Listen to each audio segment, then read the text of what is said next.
Welcome to Warp Core Breach, episode 65. We're live, and we are going to review Wave 30. Yeah. It's all reprints, repaints. Insert paint joke here. Yeah, I think we've done that one, but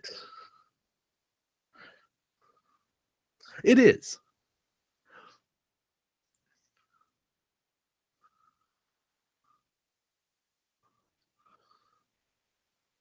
Mm. If I had to pick three ships to reprint that were retail ships to begin with, and knowing what's in 31, that's the Enterprise refit, and then yeah, not the A, and then the what, Fourth Division and Cardassian fighters. No, of course not. Uh, it's something else. Yeah. My point being, I think these are really good ships to reprint. Uh, you know, I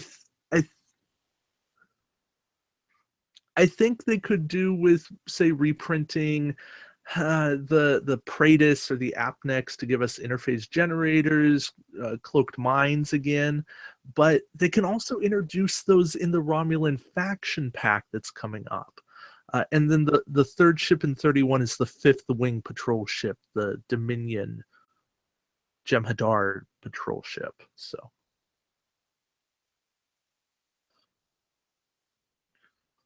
it is, but that doesn't mean that they can't give us a new type of mine that functions very similarly to cloaked mines. Plus, if they are doing errata, I think errata in cloaked mines would be very high on the priority list.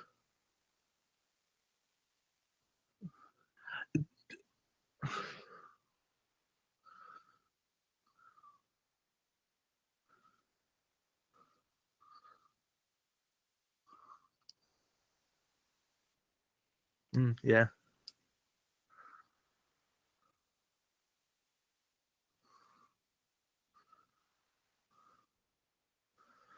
sure. There's all kinds of stuff. We don't want to dwell on that. Uh, the only reason I brought that up was to say, hey, this was something else they could have reprinted, because right now they have not announced any more reprints after Wave 31. They haven't announced any new waves. What we're getting now is ship packs, card packs, faction packs, but not models at this point.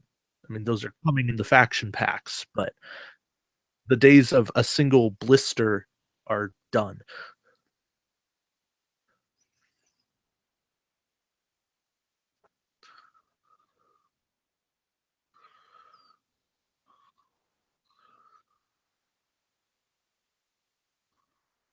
Yeah,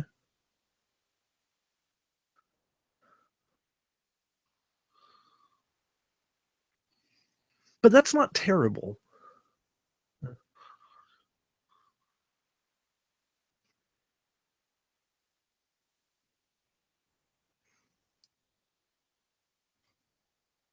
Yes.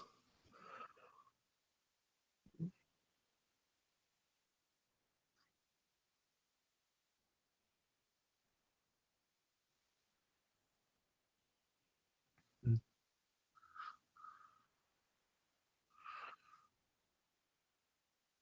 yes.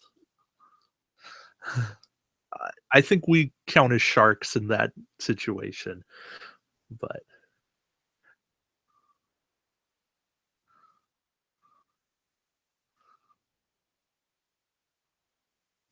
ooh, does that make us orcas?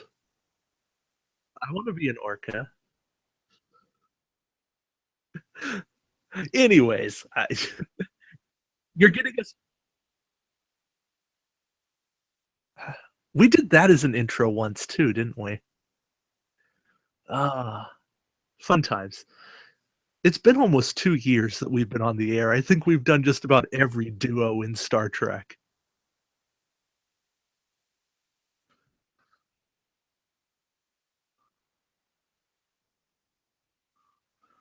Wrong oh, yes, very, very wrong.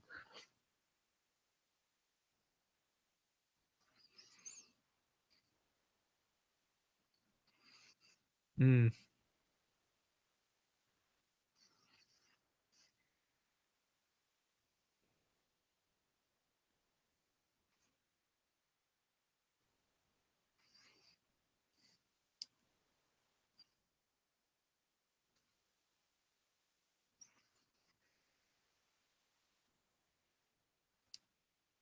mhm. But this game is not complete until they give me Guinan, and I will leave it at that.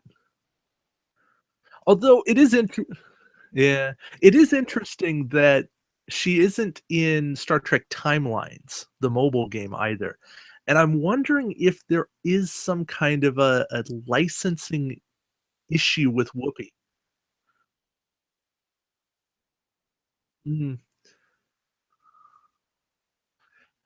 That I can understand more issues because you need her to do some voice work or something, but, oh, that yeah, hmm, maybe, who knows? Uh, eh, eh, maybe we should. Oh,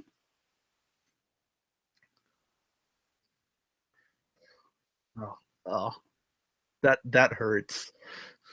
If you tortured that anymore, we'd have to call uh, I don't know what the Star Trek equivalent of the Geneva Convention is, but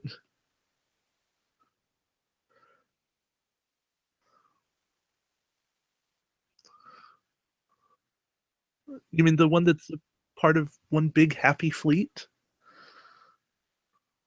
Mm.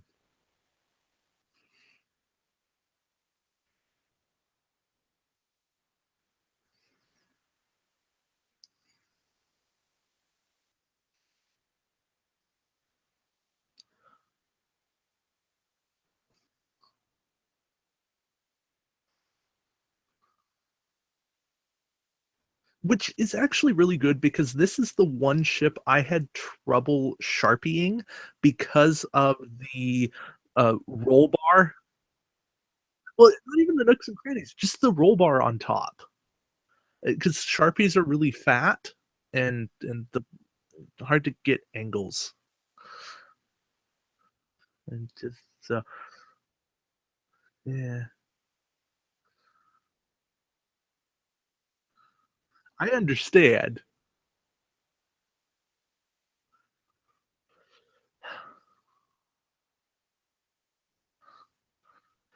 Is this the Star Trek equivalent of children and candy is redheads and paint sessions?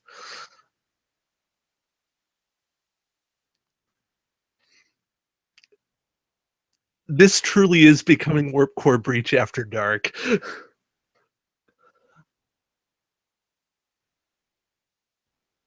Yeah.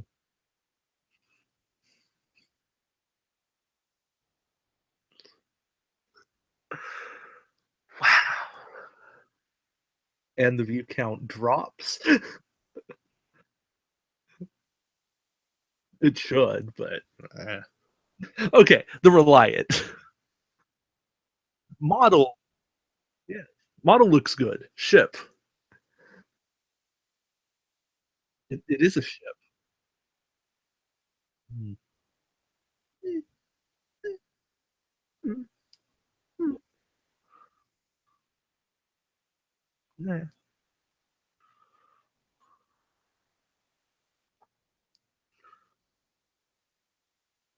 Mhm, mhm, yeah.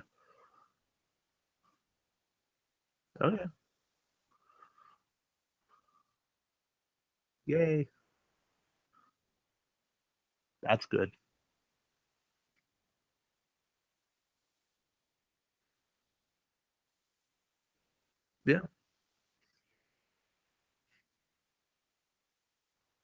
actually, if you're anything. No, that's the rule. A native 360 is limited to range 2. So,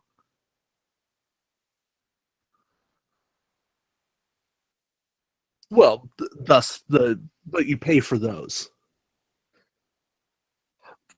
That brings us No, and that brings us to the named ability here.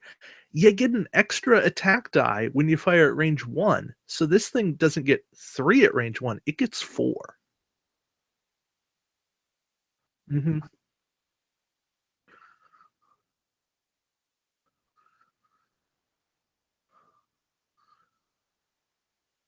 My favorite thing to do on the Reliant is to go completely off the wall and go for the energy dissipator.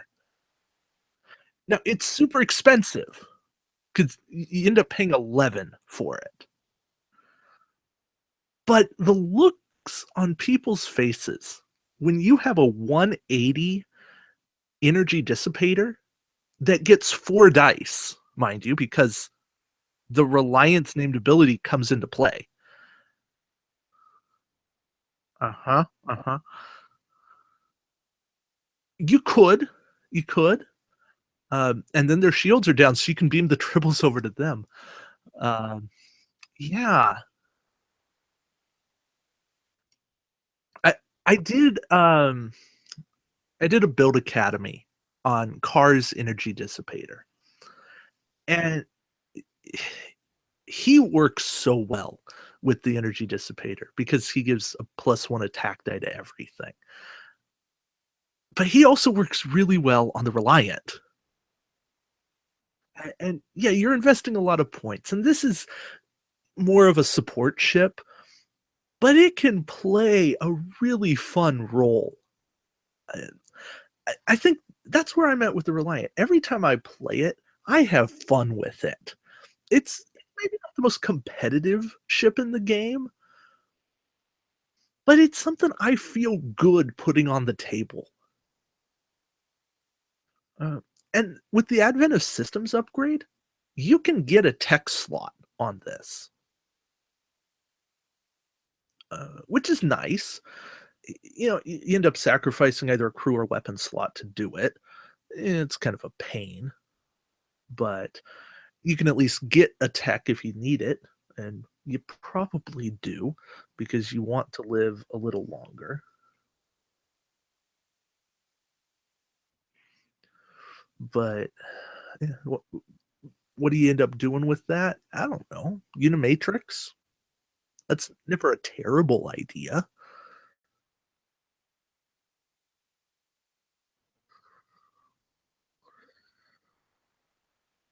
Oh yeah.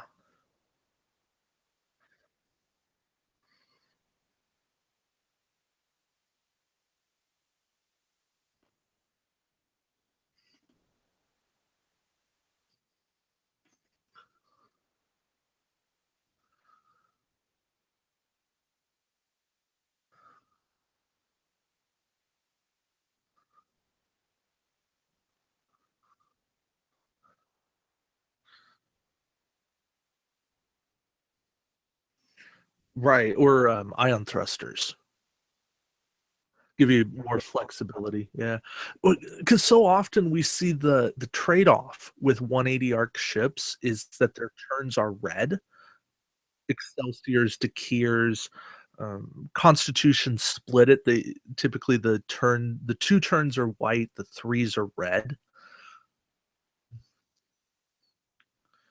Yeah, yeah, that would have helped. Um,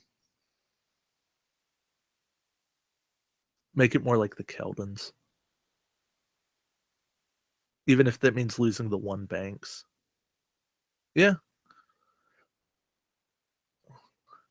because the problem with WizKids maneuver dials is that every ship has 15 moves. And yes, that is a problem. And well, I shouldn't say every. I think there's some shuttles and maybe the well, uh, does it though? It's close. The station comes really close to having 15 moves.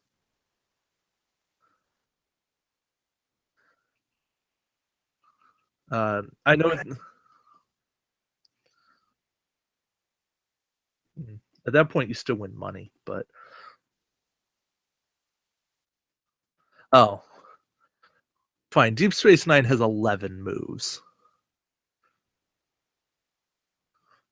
Yeah, Quark's treasure is shy. The Sakharov is shy. I think even the Airy class is shy.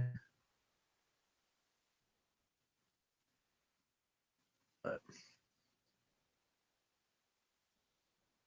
oh no, yeah, yeah. They could, but then they'd have to tighten the viewing window just a little.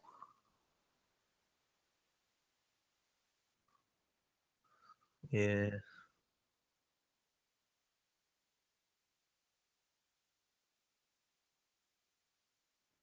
yeah, true. Yeah, yeah. Anyways,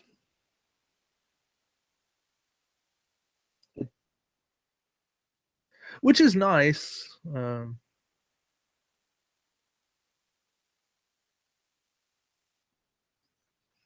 Right, but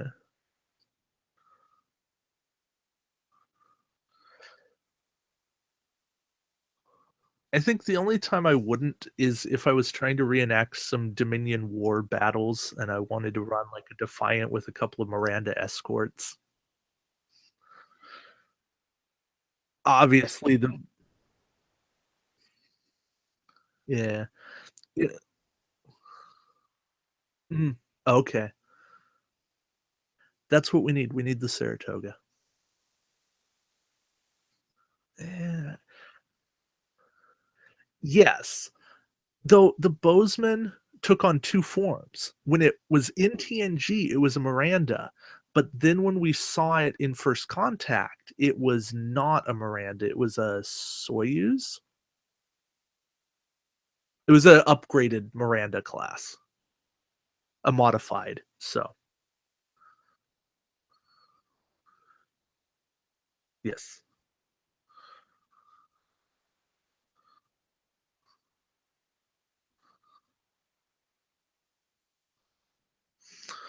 Eh, you can't have it all.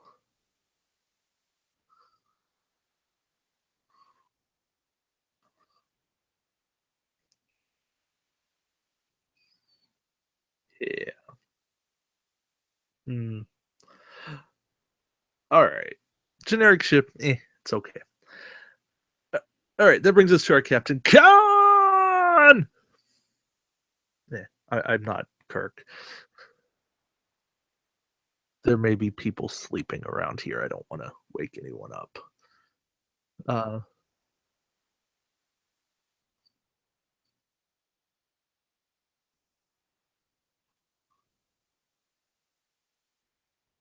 oh well,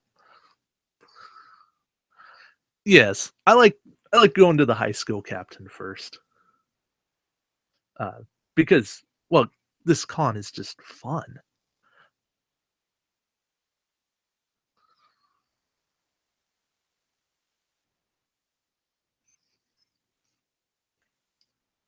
Oh yeah,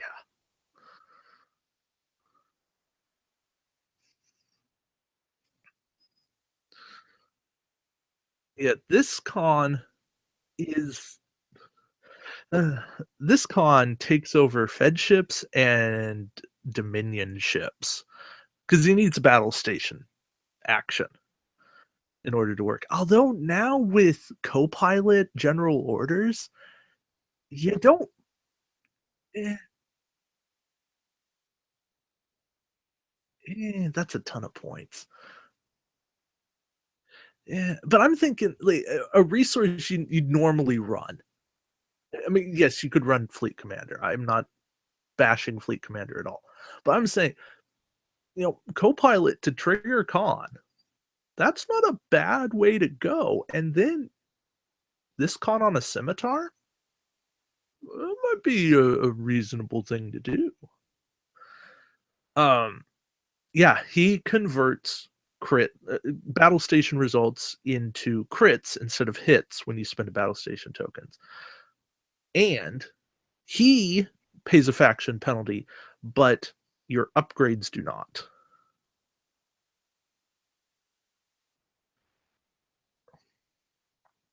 which means he works very well with Quark. He works very well putting on, well, just about anything you want, anywhere you want. Yeah, cryostasis is another great one. Kind of you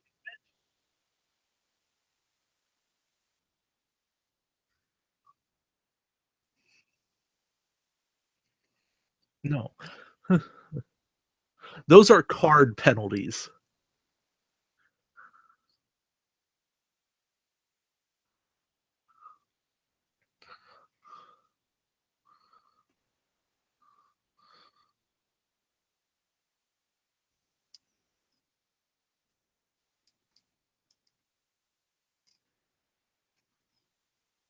Mhm,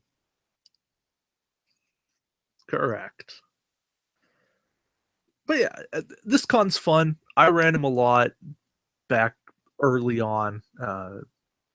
Not so much anymore, but he's still fun. I like bringing him out, and for no, for scenario play. Oh yeah, this is the con you want to quote with. Although Hydacon does quote very well too. You don't want to quote with Gen Con. That just feels wrong. It's the wrong con. That's TOS Con. This is Movie Con. Hydacon is Movie Con too. Yeah,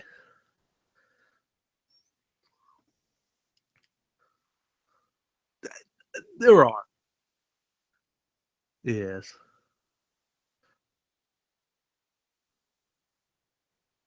All right. Get your SETI yield. Take over Clark Terrell.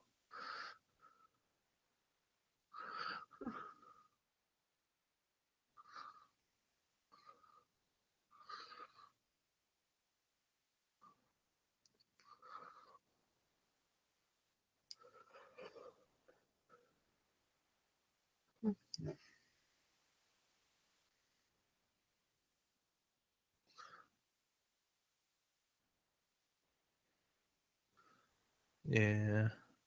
My biggest problem is that he doesn't help himself.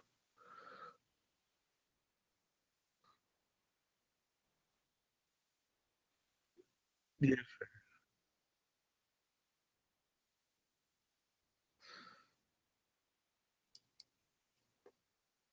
Oh, sure.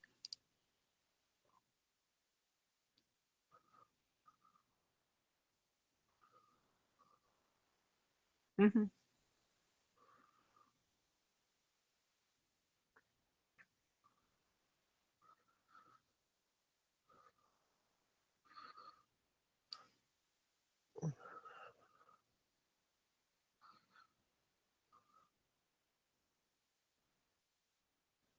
So, I wonder if we, as a community as a whole, like Clark Terrell, because he came out early and we were able to kind of build ideas around him.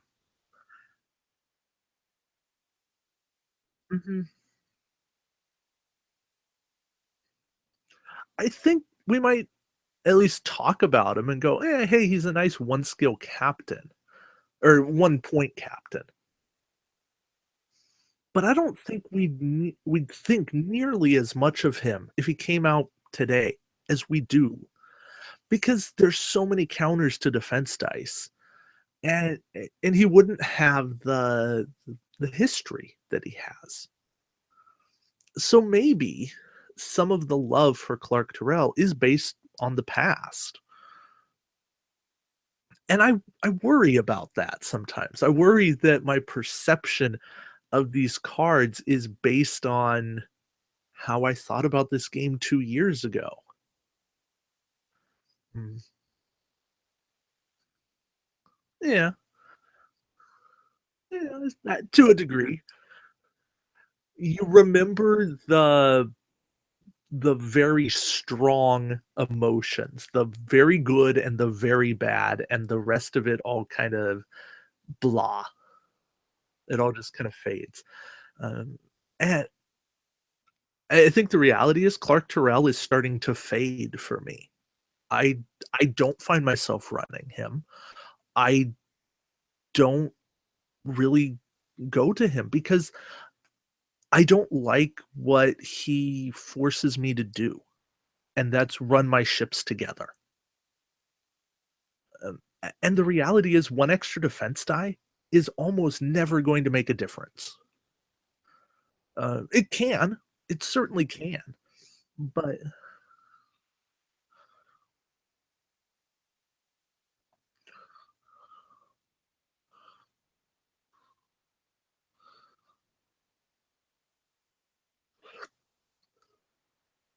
sure. Yeah. Uh, I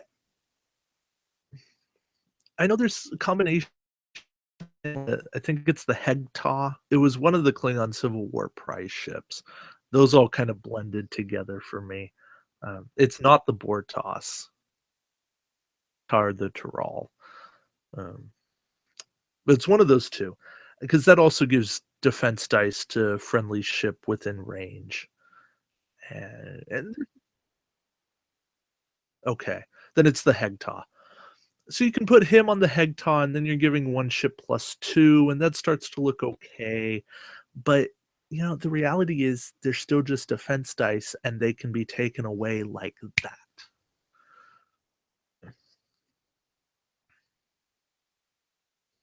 Mhm.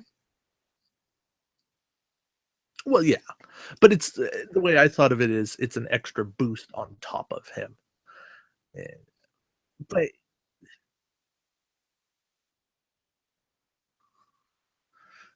yeah, it it's just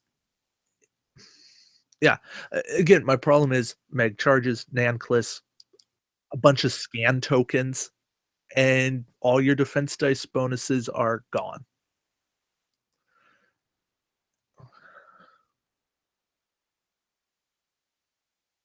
Right. Mhm,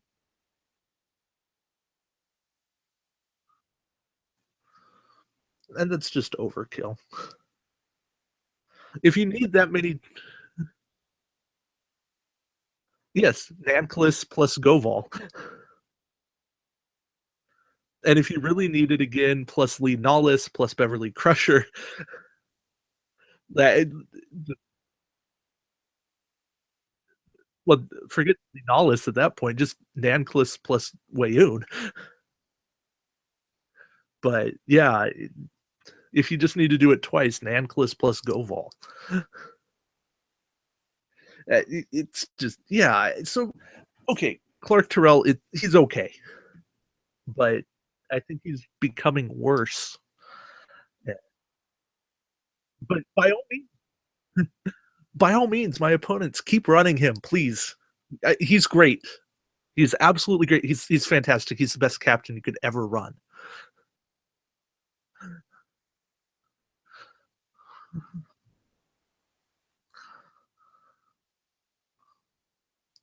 Oh, yeah. Yes.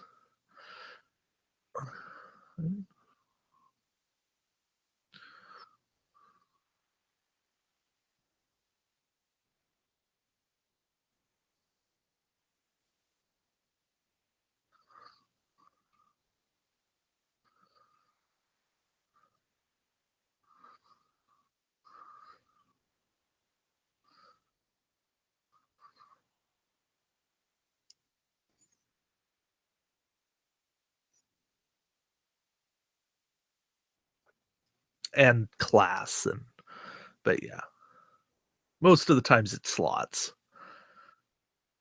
But yeah, the nice thing is you get those points regardless because you are removing it from a ship. Uh,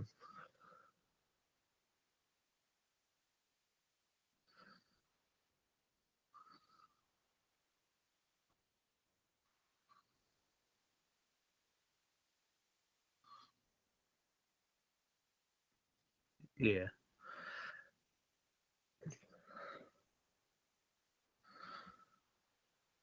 Yeah.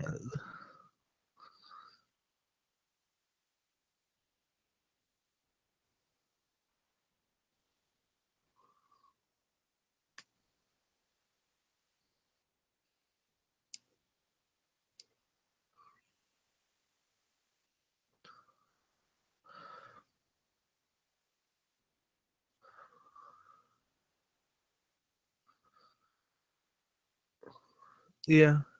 It against the interface generator because if they're cloaked, you can't use it. But it does get you around enhanced hull plating.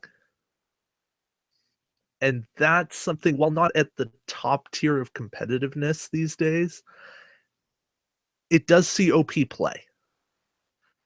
And so superior intellect can be a legitimate answer to OP meta.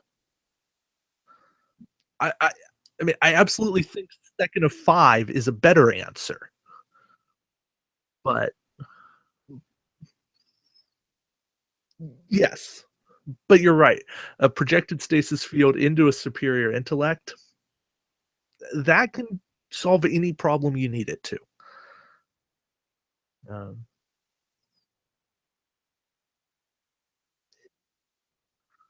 yeah, well, and stealing has advantages over forcing a discard. Less things prevent stealing, and stealing also gets you the card. You can then use it against them. If you steal someone's, say, Hood Riker, now he's yours. Yeah, and you're also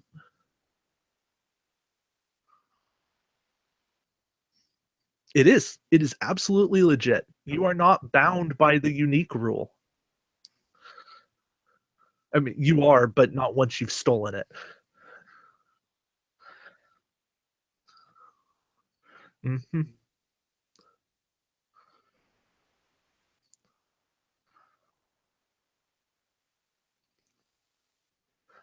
But someday,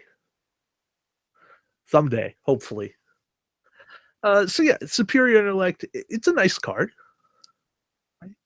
But it's not the best, and it never was the best. Uh, is I still got to give Will a little bit of a hard time for that,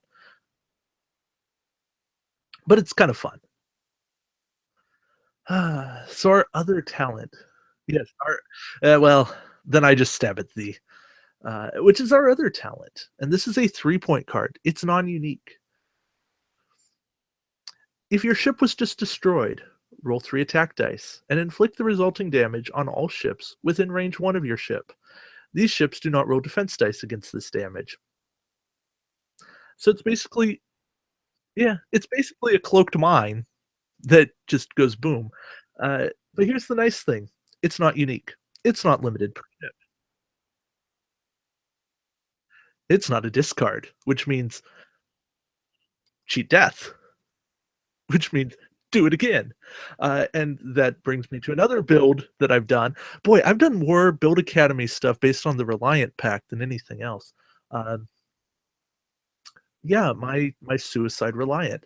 Uh, it's basically how many I stab at these can you fit, and then how many cheat deaths can you fit, and toss in Mirror Tasha because, well, that's just fun to make another attack and win. I guess that's step 4.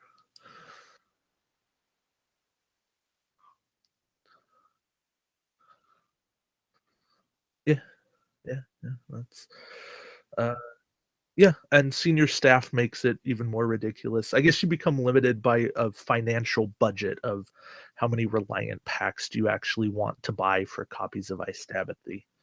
Plus, how many friends do you have with Reliance to borrow I Stab at These, and how quickly will they talk to each other to figure out what you're talking about? Uh, but it's all countered by discarding your captain and admiral, and yeah. Because if you have no captains, you can't use I Stab at These.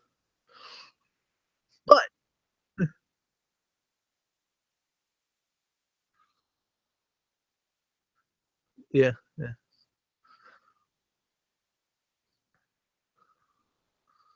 Yes.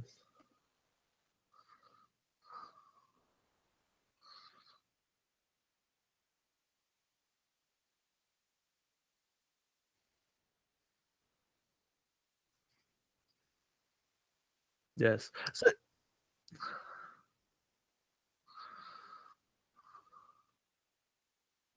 well, yeah, but you draw 2, pick 1, draw 2, pick 1, draw 2, pick 1. Yeah, yes. But you look through damage cards and you get to pick the worst one. There's no, "Oh, you get this discard a weapon," and you don't have any weapons. You might draw both of those.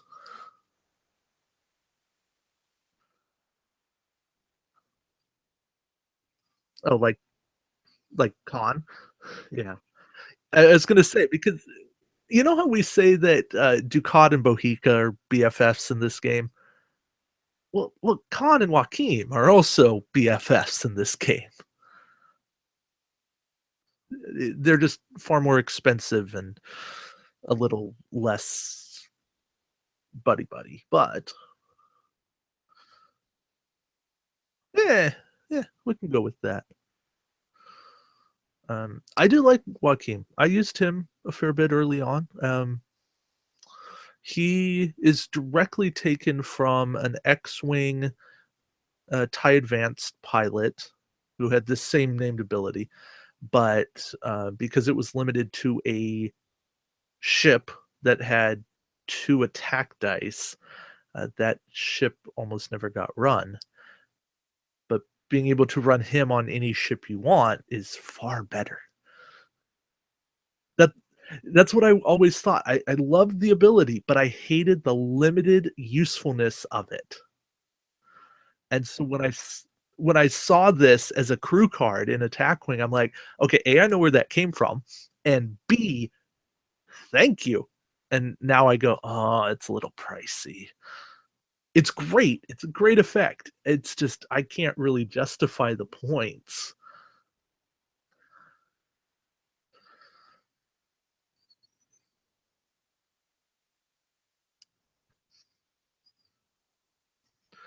Yeah.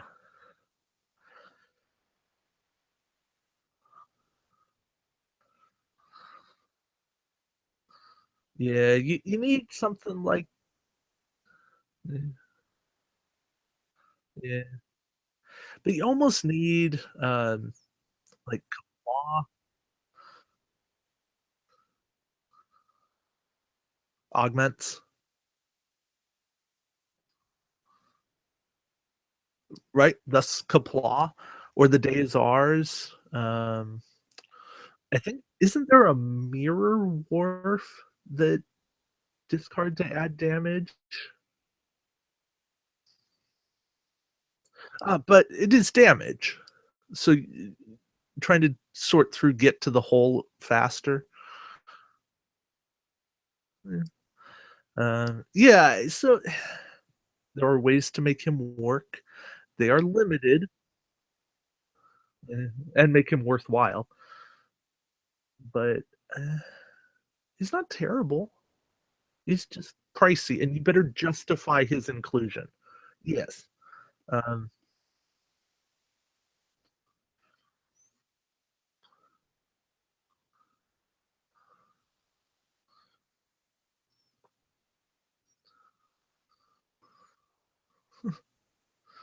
I think our reality is he's OP good, not like nationals good.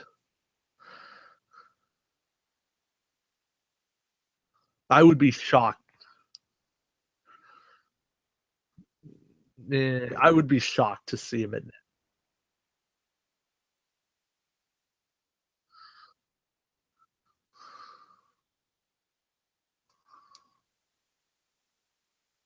mm.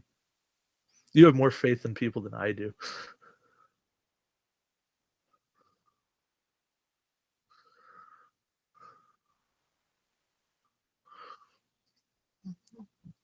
Okay. Uh, so that brings us to Pavel Chekhov. Uh, Now, Pavel is a 3-point crew, and you go, "Yeah, okay." And when he first came out, not that good. Your ship can remove 1 aux power token after performing a wipe maneuver. And you go, "Eh, what's the big deal?"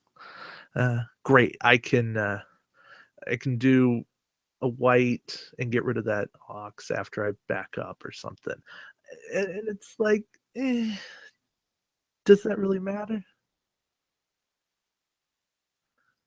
And that was all well and good. Sure, it gave you movement flexibility. It made you less predictable.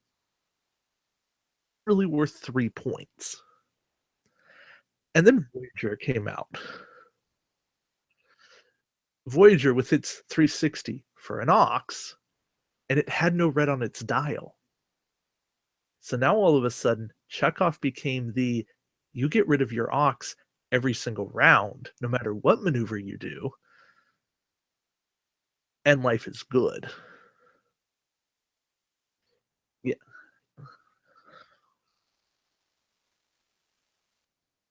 Mhm. Yeah, everything except the about.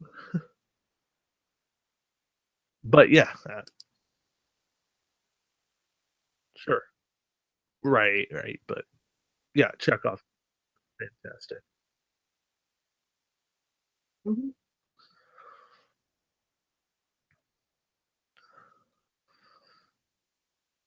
Yeah,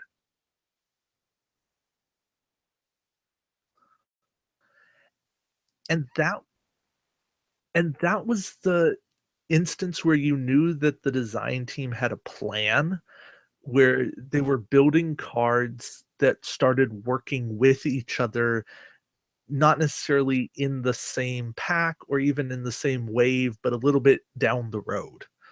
Uh, and you could even see, like, Janeway was a good captain on Kirk's Enterprise. Not a great captain on her own ship. Yeah, but those things all started to kinda work together, and I like that synergy that existed, and we're not here to rehash all the back stuff there, but we're saying this was a card that was if you judge it purely on the time that it came out, you'd go, eh. But a couple months down the road, and all of a sudden we're like, "Yeah," and I like it when we're able to say, "Yeah, this card's pretty good."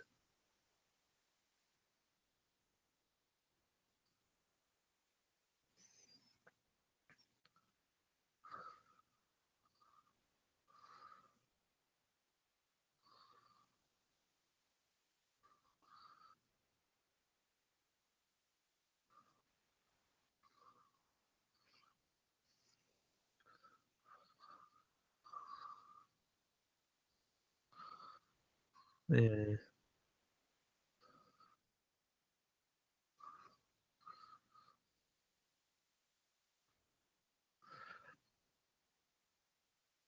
let's be real. The best use for Follower of Khan is discard fodder for Duros or Lore or Mirror Cisco because it's not.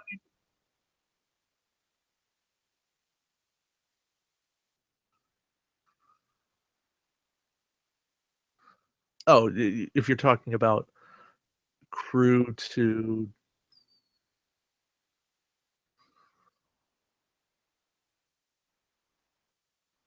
Oh, yeah, but those are more expensive.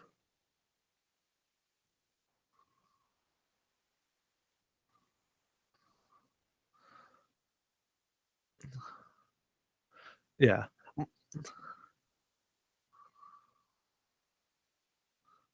My point is non-unique, and that's why it's good.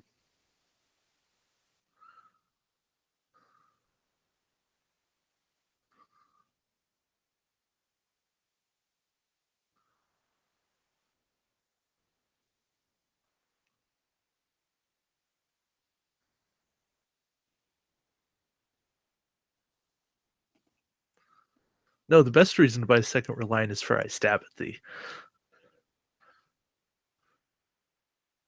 No, still I stab at thee.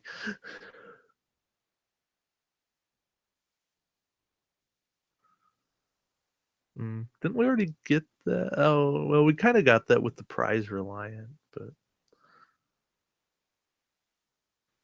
oh. Yeah, yeah. Fair point. Alright, last card in this pack is Kyle.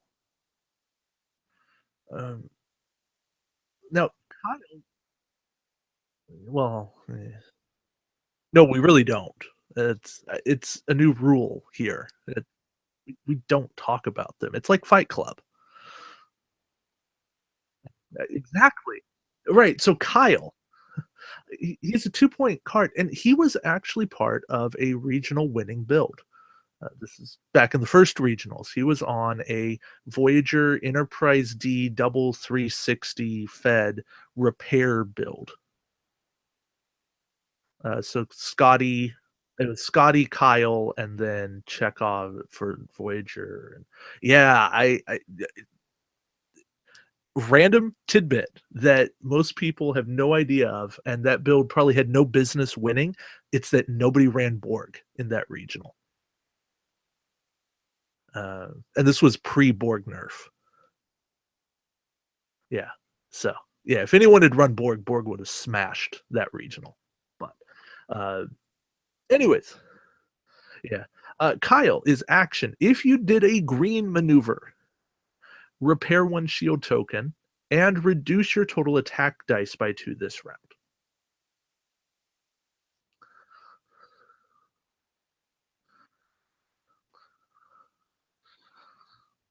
Right. Um,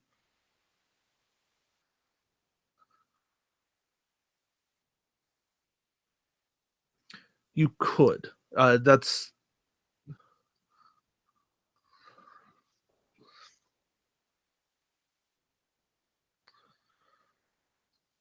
I believe at that point you would have to forfeit because you have cheated.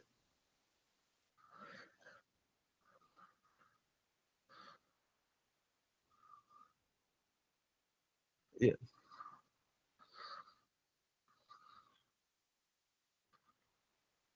Yes. Now, if your opponent cancels an attack, well, you still have declared how many dice you're losing from Kyle, so that's all good. That that's fine. It's just yeah. Um,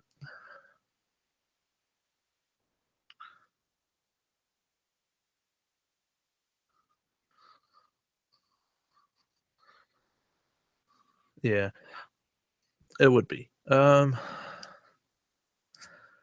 I don't know that anything can interrupt multiple attacks. Hmm.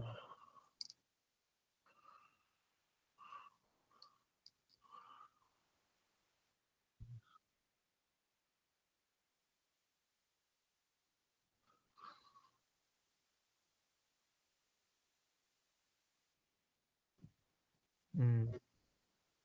Oh, like we won't go back. I think that's the only card that would do it. Maybe. No, that just makes an attack, and then if you destroy me, then you don't suffer. Yeah.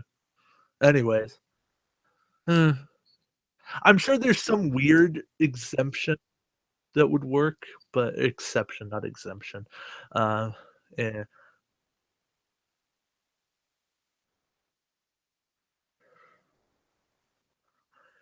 yeah. No, I was thinking about Admiral Worf. So conceivably, you could do Kyle. You could be granted an attack from Admiral Worf, only lose 1 die. Say, hey, I've got another attack this round because I have my main attack. And then the only ship you could attack warp jumps out.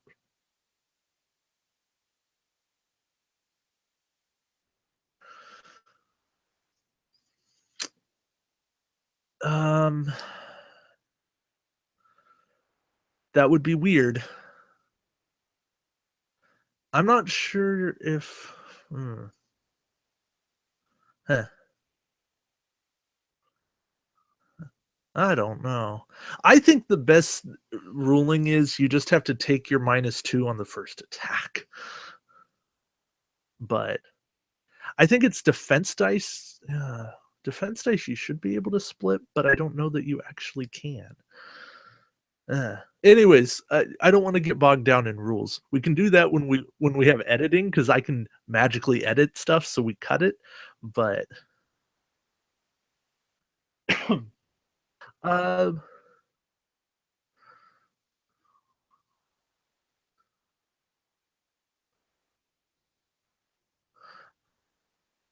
and Botero in the chat is saying Kyle is the perfect card for get the cheese to sick bay. And yes, that will be happening. That's why I'm not going into how I would fix him here. But yes, Kyle does need some repair work, just like every other repairer in this game. I think it's the Dominion, the Cardassian fellow. He's the only good repairer, or not even good, but viable. Um, Oh, Crew Miles, or not Crew, Captain Miles O'Brien, the Mirror. He is a viable repairer.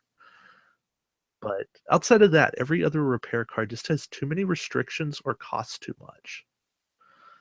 And I really hate that. Okay, so we have a new thing we're doing with reviews. We are going to grade the. Yes, we are issuing a report. So give me 1 second to swap my screen share. And then there we go. All right. So we've kind of talked. So giving out grades should be fairly easy here. Um, the Reliant. I like the Reliant a lot. I think it's a very playable card. I think it's like a B plus. It's got its flaws. It's got some things it could do better, but it's a very playable ship. You kind of like that grade.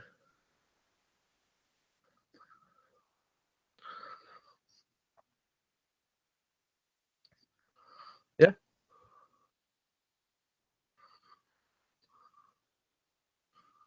Yeah.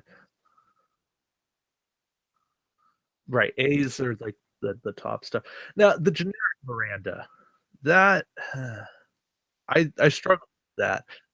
Yeah, I think it's a D, maybe a D plus, but a D. Um, Khan, I like Khan. I think he is OP playable. I don't think he's great.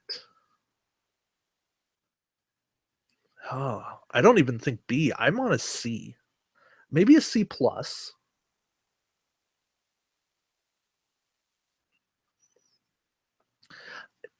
I think that Con 8 Con 8 to me feels outclassed by the other two cons. And yeah,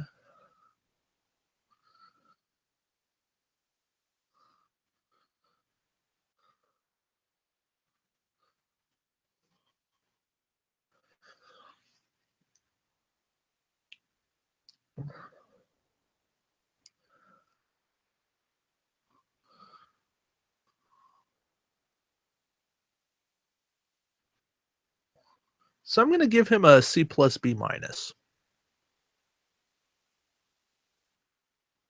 I give him a C plus. You give him a B minus.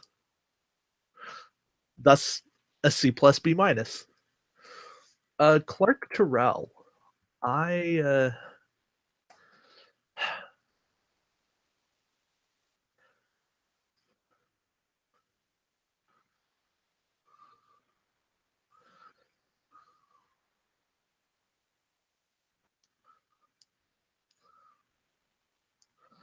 so I start to grade 1 point cards kind of on their own merit because they do tend to be filler cards. And in the world of 1 point cards, Clark Terrell is okay. Um, to me, he feels like he's right on the verge of OP caliber. He has a place to me that says like D plus C minus. I sit there right on the edge. I, I'm gonna give him a D plus. That's not saying he's terrible. That's not an F, but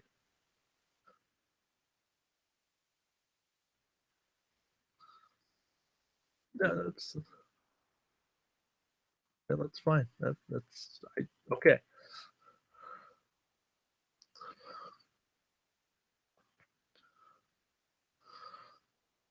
Okay.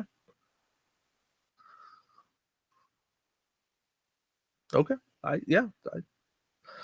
Superior intellect. Uh, C minus.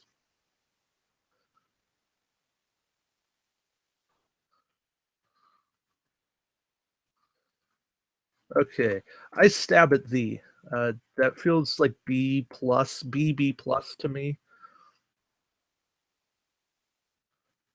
I'm going B plus. You want to go B or B plus?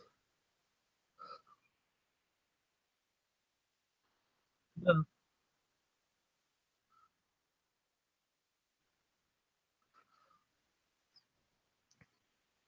Let's assume the best case scenario. Yeah, but I mean, cloaked minds deal with that same problem. So, eh, uh,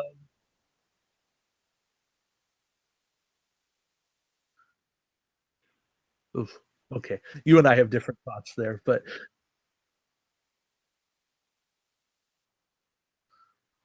sure.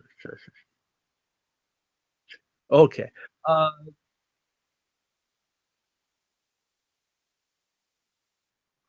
okay. Joaquin. Um,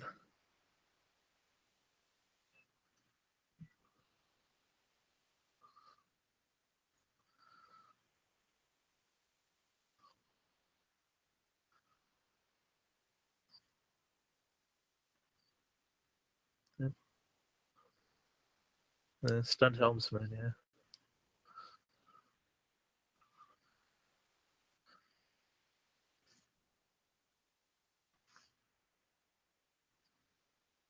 Okay.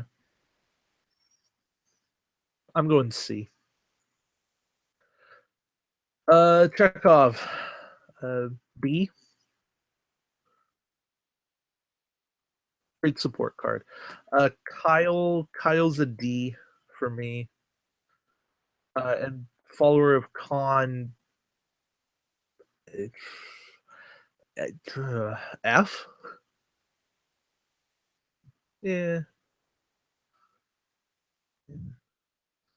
Has the potential in that fodder card, but then you're not using it for text. Uh, wow. Okay, fine. Fine. You can be that guy. We'll do the F plus.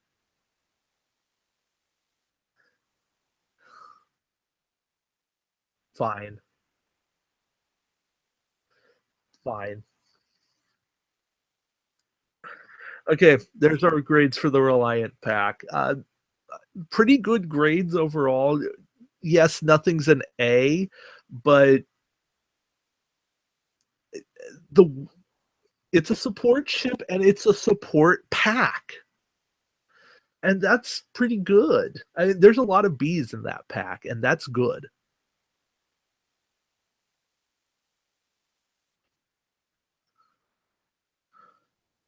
Yeah, not so much the early packs, but yeah, later packs. Yeah, yeah.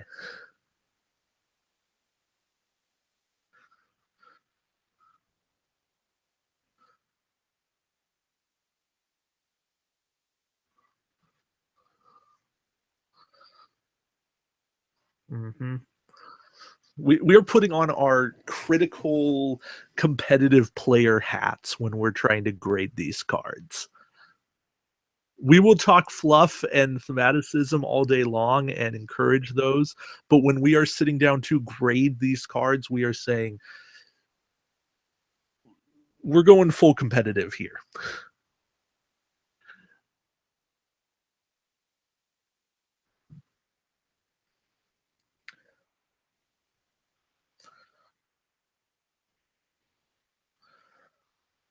Yep.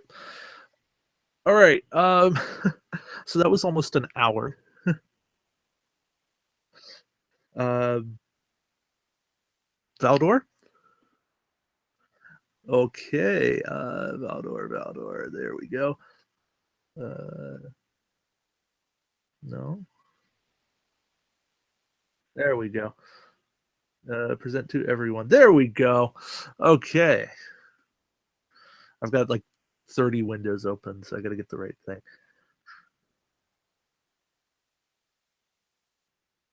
Yes. All right. The Valdor. Interesting ship. Great looking model.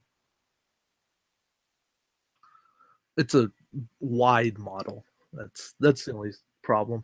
4263, which nice stats.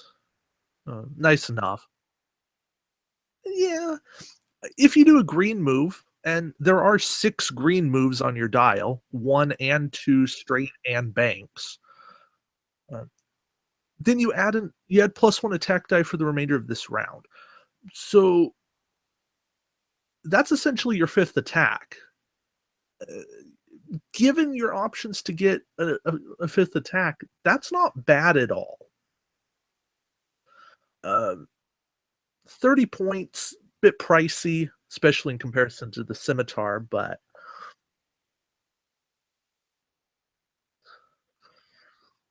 it is,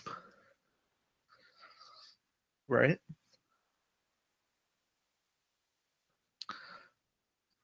It is.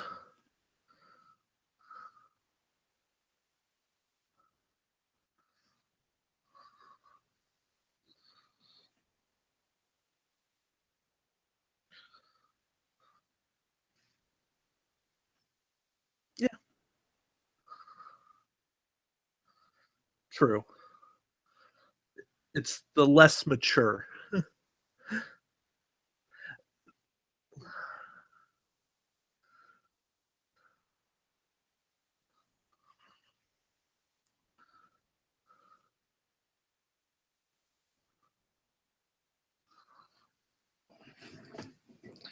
Yeah, I agree. Like the come about being white would have been really cool on this ship.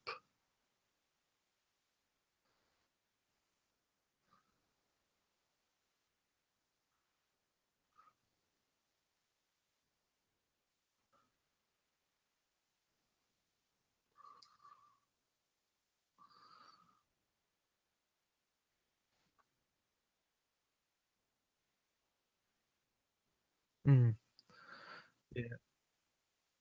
Or even the turns being white, that would have helped.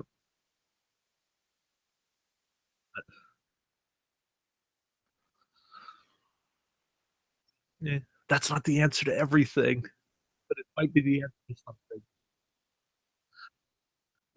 I know, I know.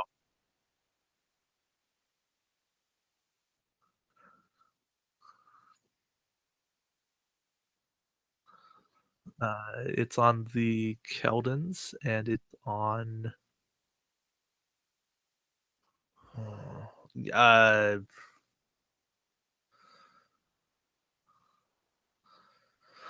oh, is it on? Prometheus. Yes. Yes, it is on the Prometheus. Hey, that's what I used to do on State of the Federation. Yeah, so it's on Keldons and Prometheus.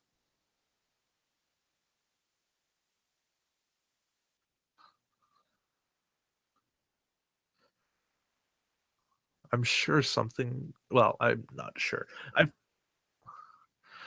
Yeah, we went through this the last time with 6 straights, and I know we forgot something, but I feel like it was Prometheus.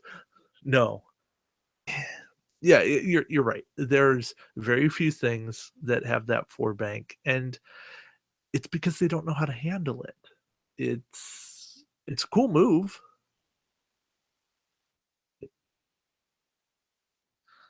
Well, and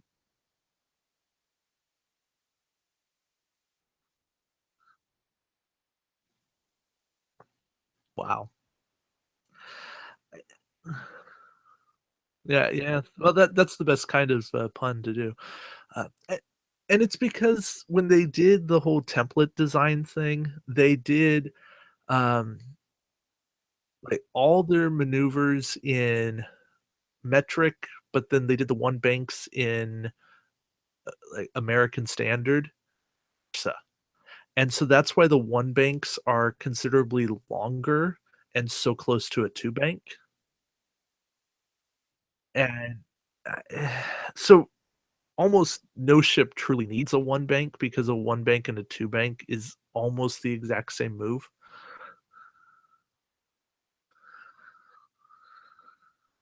Right, right. You are. Eh, yes, correct. S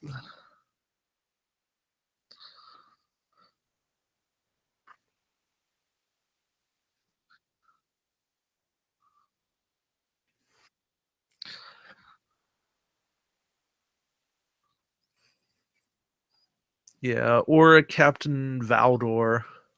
Yeah, yeah, imagine that, a Valdore on the Valdore. But even then, it feels like you're just patching the hole,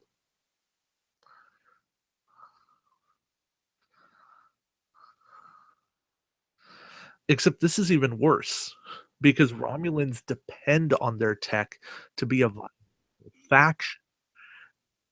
Feds not so much. Yeah, all of those, and that's why the Valdor's not competitive. Forget the stat line's perfectly fine. It there's no tech.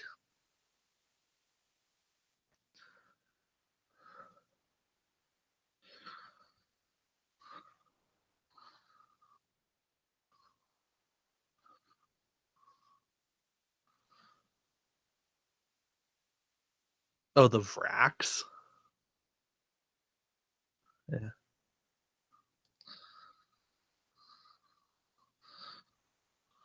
Did you learn nothing?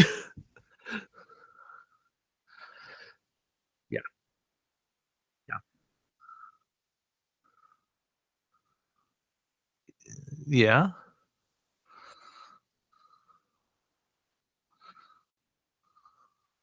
you would think. Or if not 180, 120?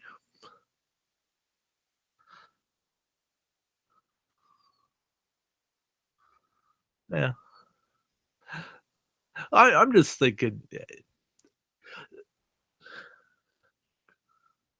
can we have some creativity in this game? No. No, I'm sorry, we cannot.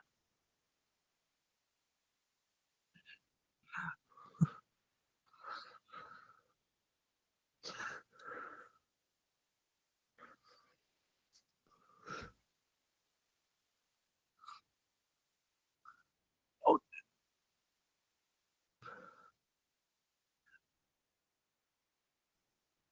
I I understand. I'm pointing out that it seems very formulamatic. Form eh, there you go.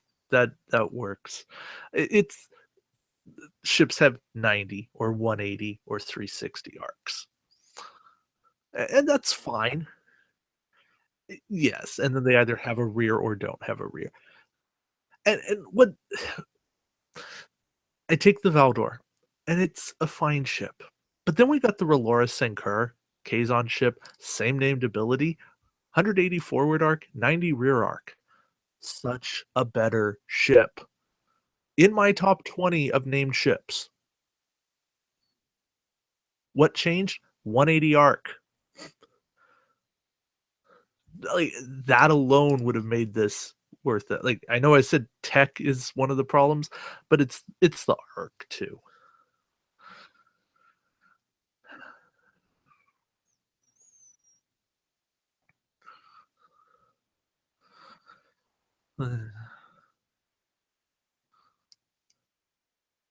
Nope.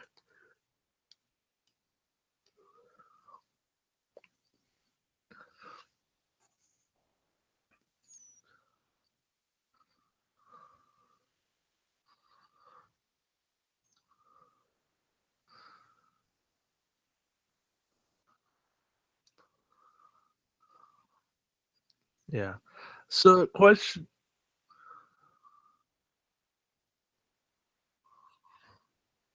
yeah. So question from the chat. Um, does the named ability work if you get multiple attacks? And the answer is no. The phrasing of "this round" is one of those phrases that supersedes everything else to mean once.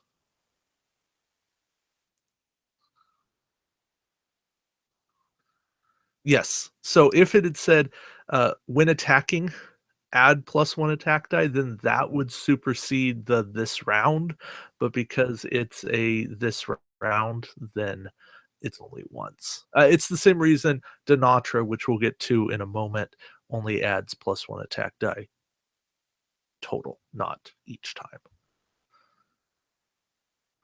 I know.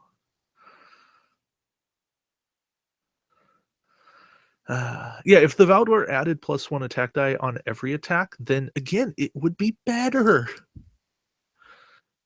It would be good on Disruptor Beams. No, Disruptor Pulse. Pulse is the one that gets multiple attacks. Beams is the one that's like Photon Torpedoes, but better. Hakona pack, buy that. That's a good pack. All right, generic real quick, that loses a weapon and then the named ability. Don't run it. Just don't. I mean, the Valdor we already are kinda on, but, eh, losing the named ability takes away every incentive to actually run this ship. Just don't.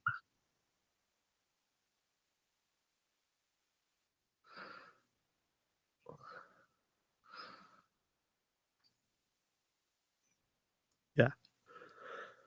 Alright, so the aforementioned it does.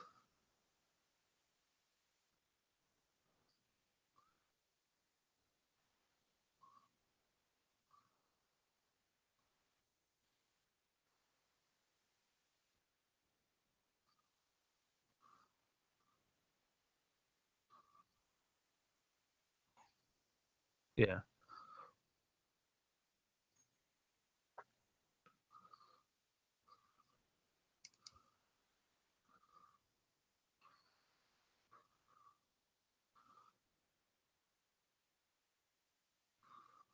yeah. Mm. Actually, gain is correct because it says all other friendly ships. When you have a plural, you don't pluralize the verb.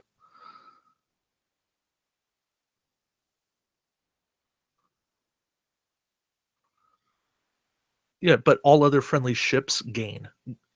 The friendly ships are the thing doing the gaining. So it's the friendly ships gain. The within range no. Oh, yeah, so it's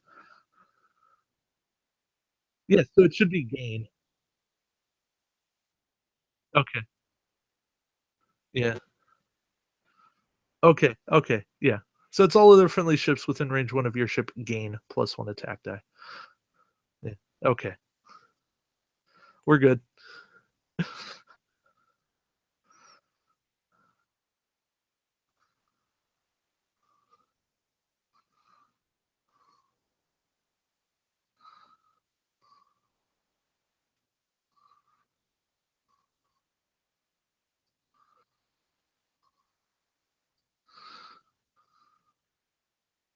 Yeah.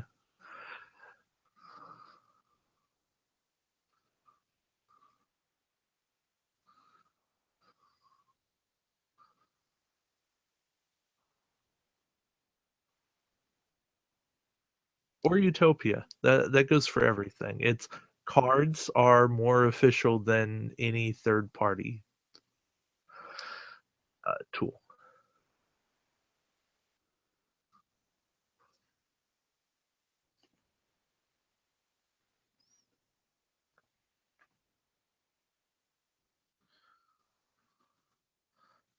Well, I wanna finish talking about Denatra. Denatra's fantastic. Uh, she is one of those cards that I've used to great extent. I think everyone's used her to great extent. Um,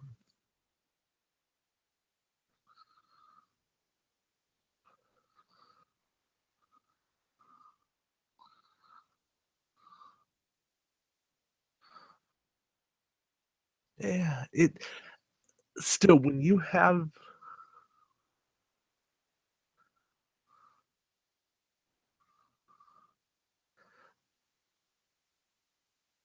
yeah, she is still one of the best supporting captains in the game.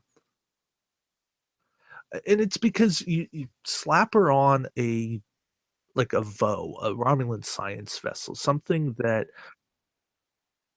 is low priority, and or even a scimitar, that if you want, like, 3 good ships, put her on a scimitar that they're going to have some trouble beating up, and then she's going to grant power to your other ships. Sometimes 1 extra attack die is all you need if your other ships are throwing out 6, 7, maybe 8 dice because they have their own ways of boosting dice.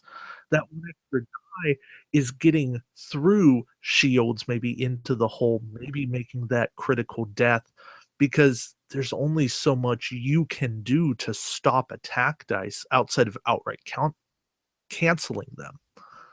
Um,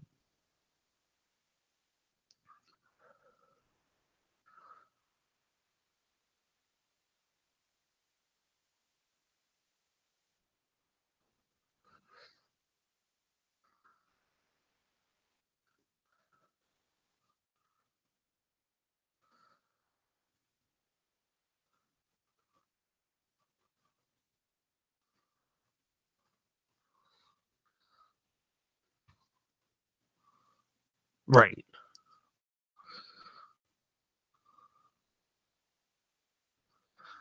Absolutely.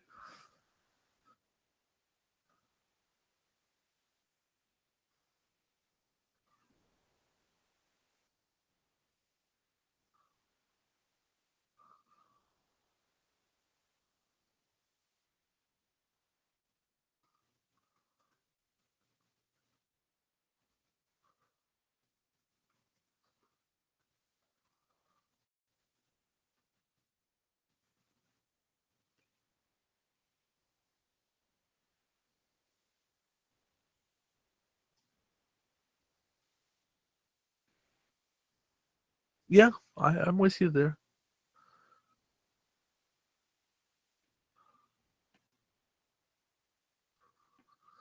No, no, no, I'm with you there. It's just yeah.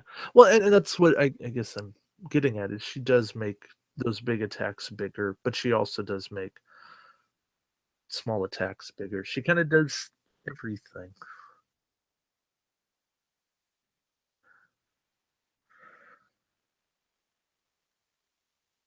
Yeah.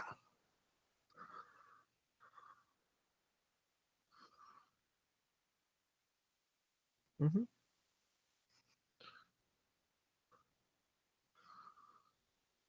Right.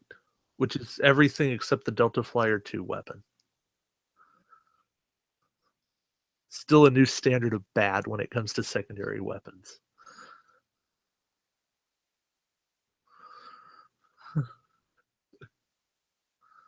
Okay. So Tomalak, speaking of standard of bad for captains, when firing at range 3, the opposing ship does not roll an extra defense die. Ooh.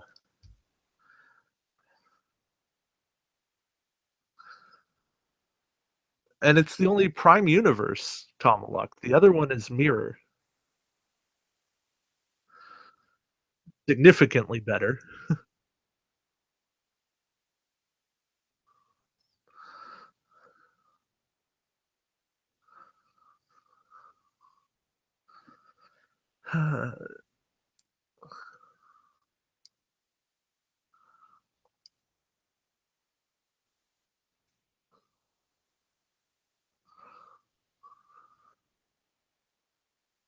Oh no, please, rage.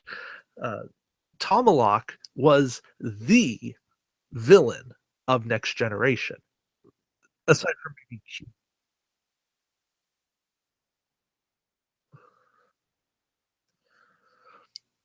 He was equivalent to Gold Dukat.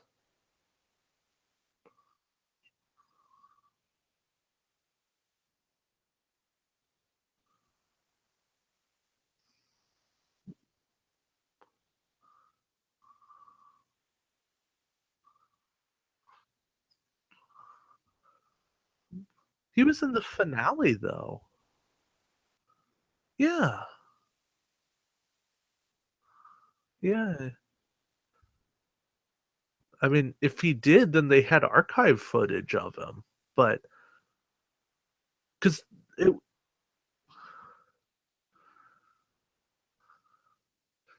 okay, so if he had lived longer, we would have seen him in Deep Space Nine.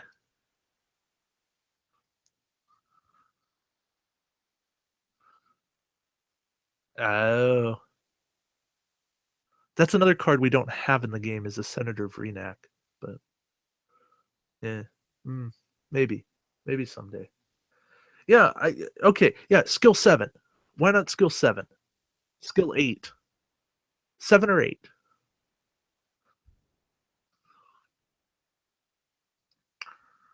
Oh, yeah. Like, clearly the I will say this, from reading the designer diaries that Andrew Parks and Chris Guild put out, and I love designer diaries that give the fans a great insight into the whole process of things. I would too, but I don't think we're going to get them. Uh,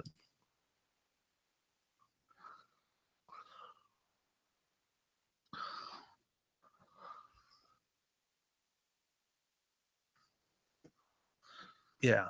Um, I know what they did is that, together, they watched I wanna say they watched Voyager, and then they split up a lot of the rest of it.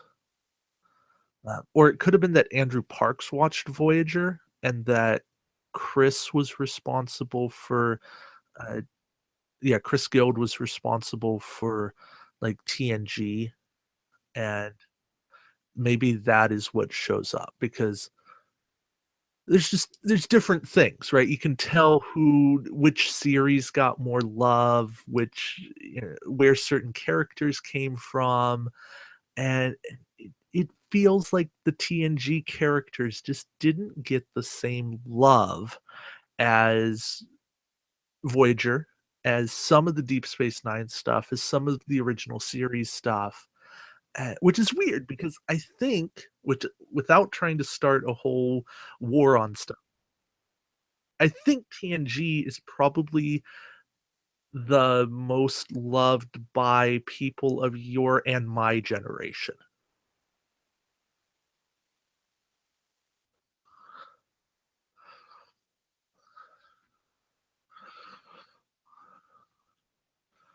And of course, we appreciate TOS because without TOS, none of this would be possible.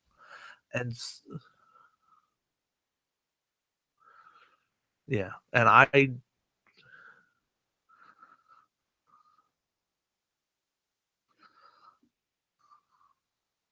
okay, yeah. And I grew up watching TNG, more so DS9 and Voyager, but I grew up watching some reruns of TNG and yeah, then getting into stuff.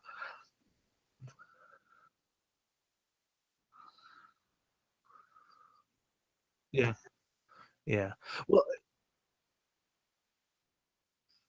mhm,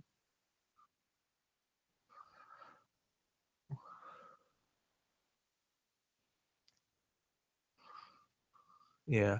I think TNG gets replayed far more often. The reruns on BBC America, TOS is TOS is getting reruns more now because of the 50th anniversary, at least last year, probably.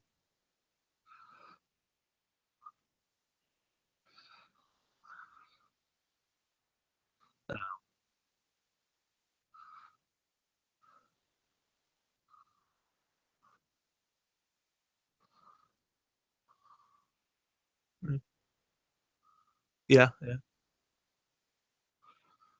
fair. True. I I think it is fair to say that TNG has gotten a bit of the short shrift here, especially Tomalak. And even Martok and Gowron, not so much Martok. Martok was more Deep Space Nine, but Gowron and fair. Uh,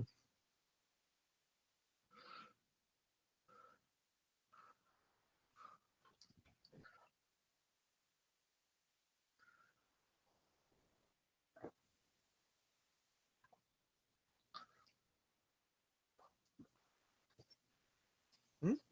Wait. No, the Admiral Gowron we have is fantastic.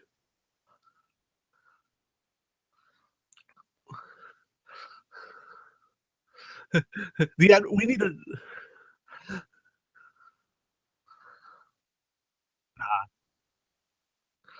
yeah.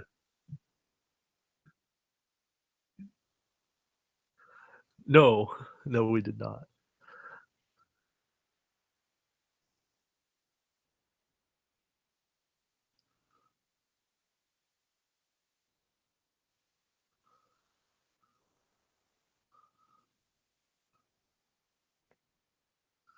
Yes. Uh,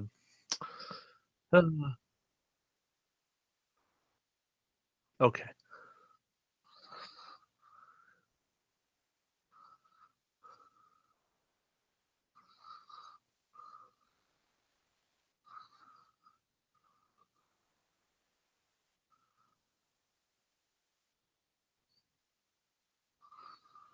Yeah.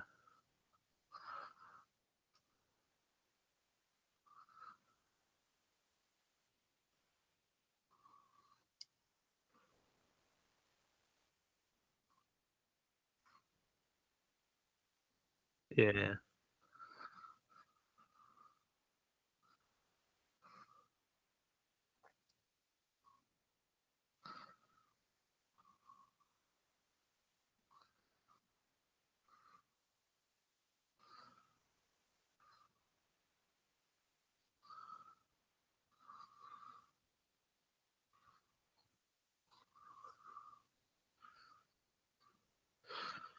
Yeah. No. Or now if somebody's running mutiny, or transwarp signal, you guys getting the idea that this is significantly less good than it used to be? Because I am.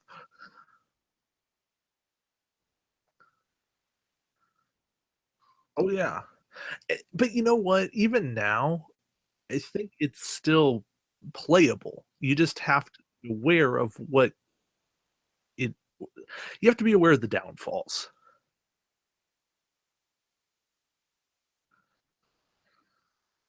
Um, and I think to me, Car Bohica is far better than Tactical Officer because one die double reroll and a blank convert to a hit plus having a battle station token is basically the same as double rerolls.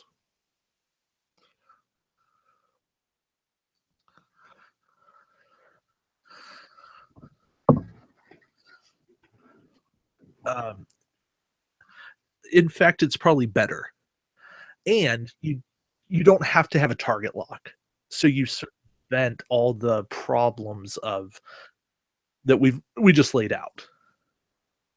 I think those odds, I feel like I worked it out one point because double rerolls are something like 94% accurate. I think the Car Bohica thing's something like 96. So that's right. It's such a minute difference, but over the course of a bunch of attacks, like in a tournament, that can make a difference. Now you're still vulnerable to the same mutiny and transwarp signal and stuff like that. Um, The pro of tactical officer, of course, is that it's non-unique, so that is something.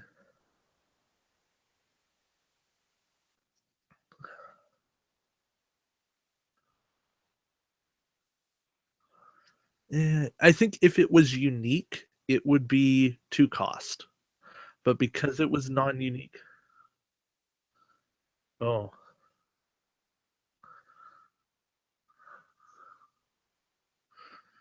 yeah. Though I think cloaking was bigger back then. Now cloaking's almost limited to scimitars in terms of, like, high competitiveness. Um, maybe. Yeah.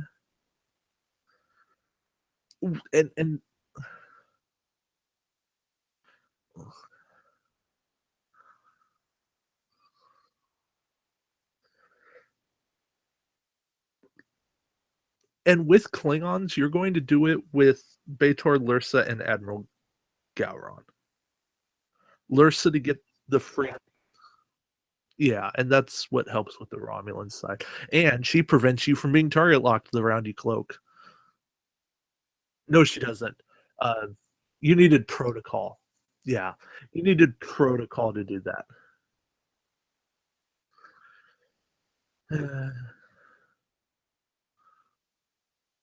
Oh, that whole pack was a nightmare.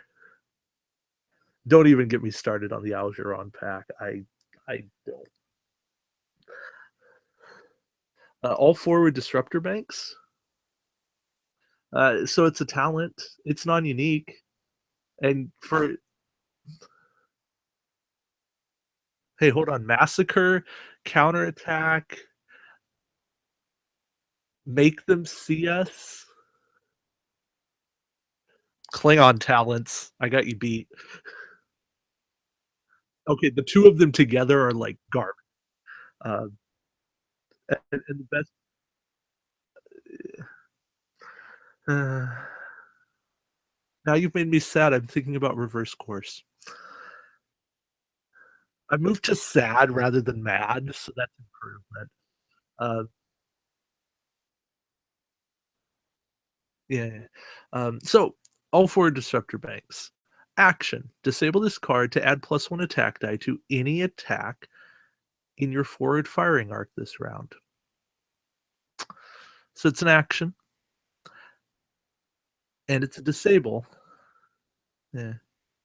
But it's essentially two actions for one attack die.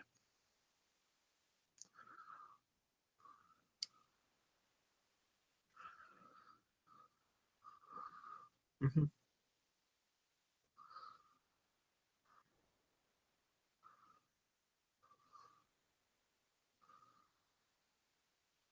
And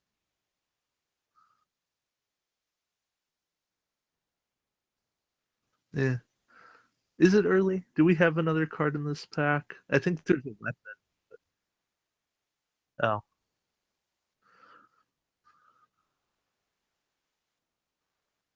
yeah. I don't have a picture of that somewhere, but I sure. Um, um, where's my kerosene?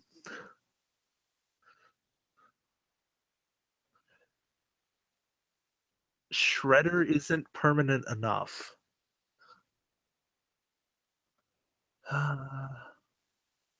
No, I want the slow burn, Nick. I want the slow burn. It's more satisfying that way.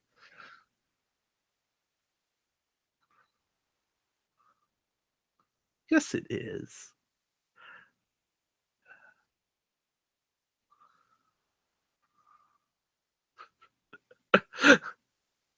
Uh,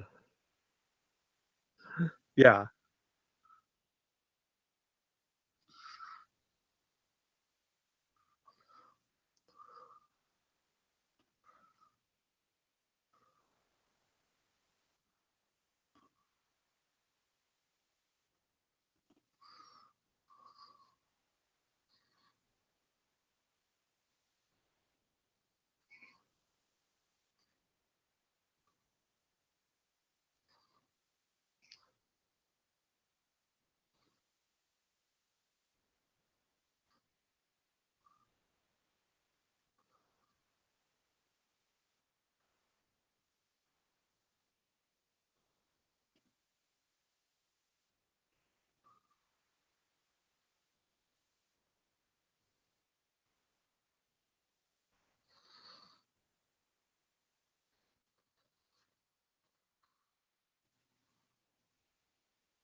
Yeah.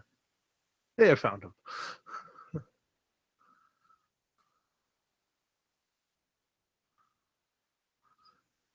Yeah. I will say I prefer the one that comes on the Vrax. That one has time tokens.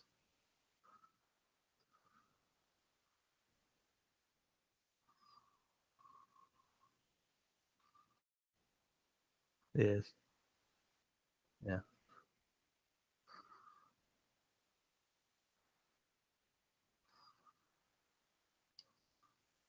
Right. Right. And then the bridge officer that comes on the Vrax. Yeah. Anyways. Uh but this is an option. Bring him on the Galgathon. I think that's the one that doesn't need the does something either doesn't need the target lock while cloaked, I think it is. Anyways,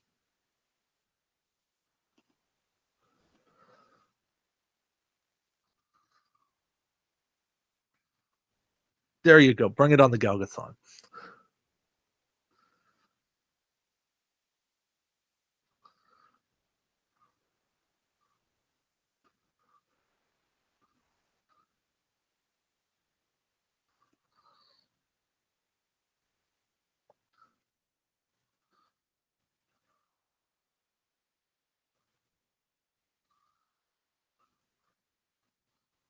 Mm.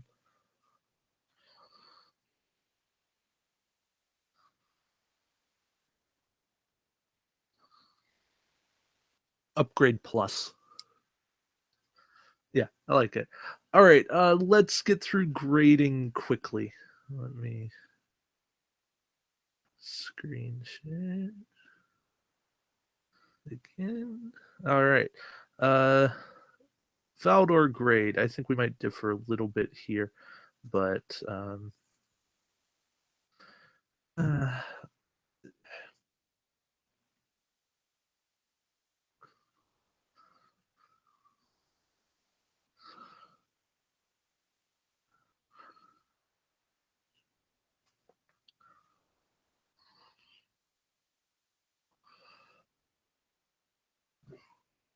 no. Got it. D plus. It's like right on the fringe. It can be there if you really build it, but it's not. The generic. Ooh, ooh. It is. Oh, I mean, you're not wrong. I was gonna say D minus, which is basically the same thing. Uh, okay, okay, uh, okay, okay. Denatra. Denatra is a B plus for me. Like, she is absolutely solid, does good work, and nobody else does what she does, and that's uh, but what she does is good.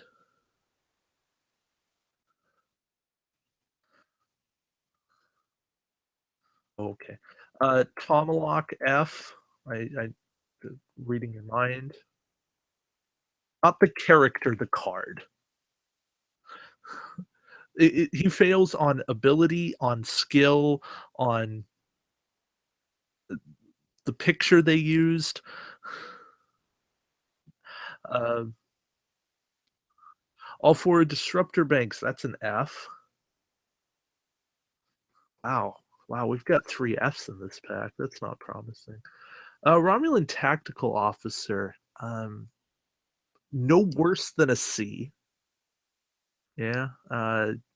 C plus. It is generic. I think the generic nature bumps it up that half grade. Uh, Plasma torps.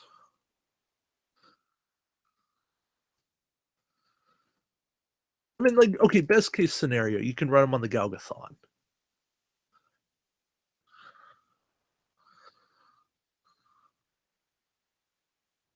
Right.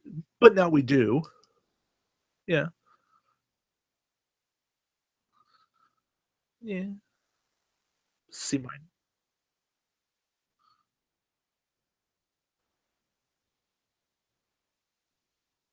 Okay, C minus C, something like that. All right.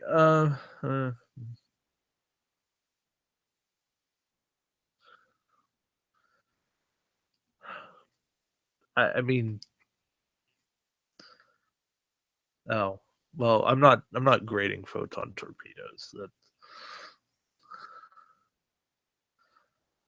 and then chat did suggest that we grade the pack as a whole.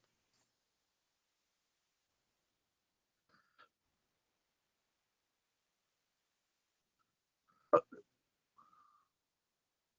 yeah. Um, can't get an A because there's no A card, but I mean a fantastic support pack.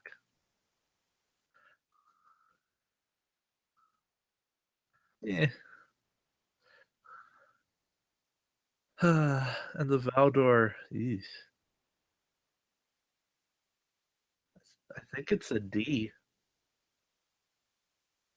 I think it's a D. Maybe a D plus. Okay.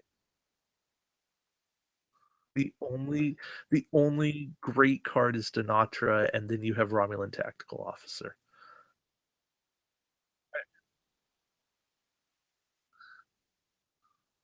Yeah, we're being harsh.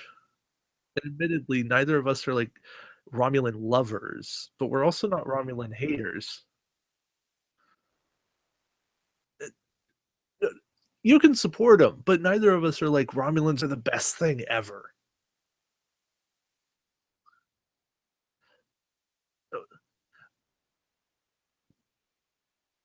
We're not Ellis.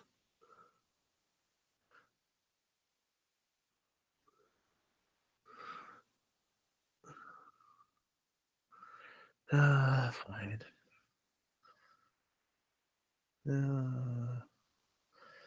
Okay,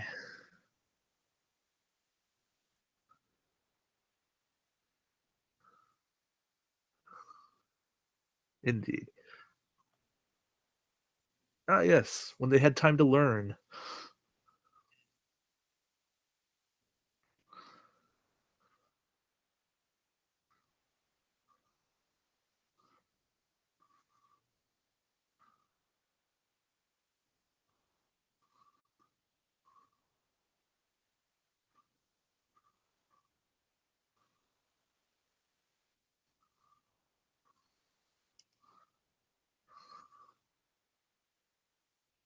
Yeah.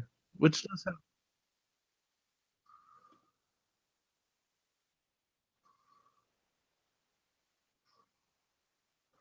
yeah.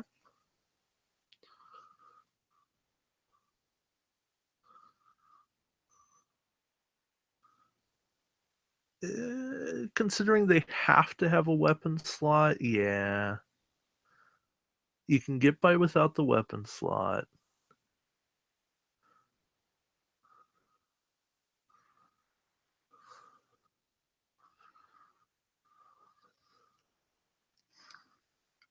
Yeah, I suppose.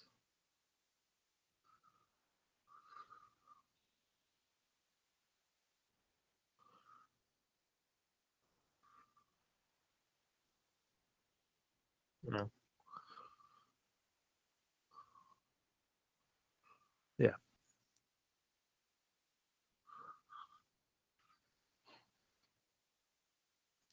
Yes. I'm saying if you were to construct it from Dream World stuff, then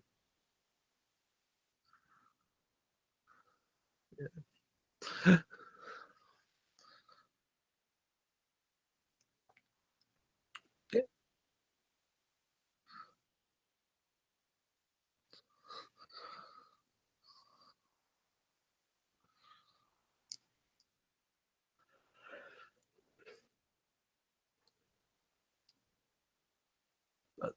aside from the Raptor class, I think.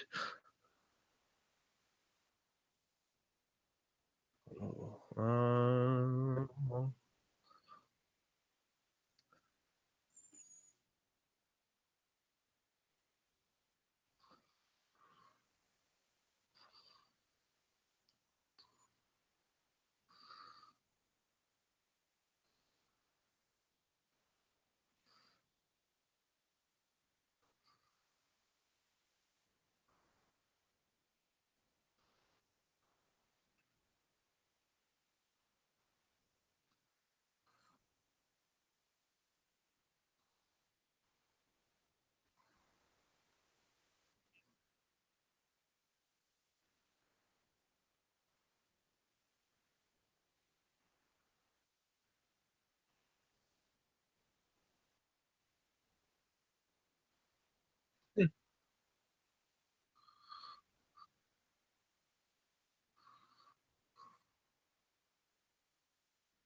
Okay, I've got an answer for you on maneuver dials.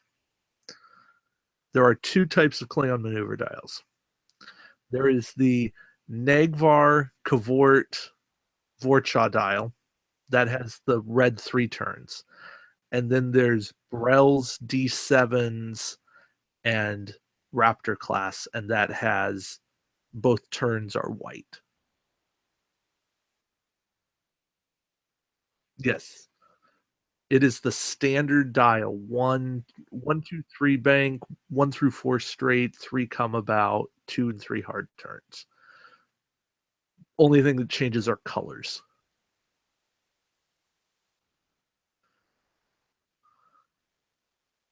It loses the come about has a reverse. Uh, no, doesn't have a reverse. Has a 5 straight. Yeah.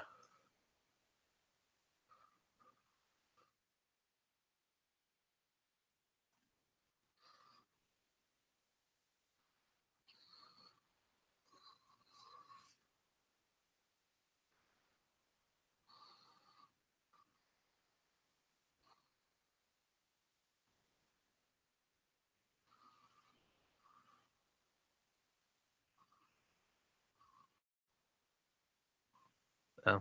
See, I'm on the other side. I very rarely run the Koraga. If I run a Cavort, which doesn't happen that often, I tend to go like the paw more. Um, see, my philosophy is why invest 24 points when I can invest 20 points and get a Burrell and have the same firepower, or go for the assimilated and get extra attack dice. Um,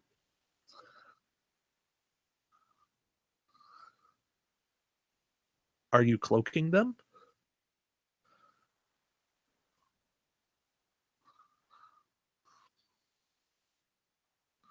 Oh, sure, sure, but I mean, 1 round is true of I think any ship in the game. I mean, just about. Well,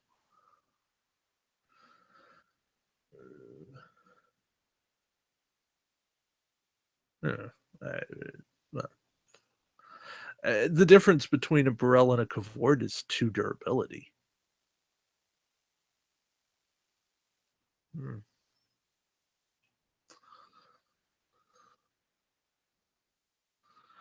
Oh, if you're cloaking, yes.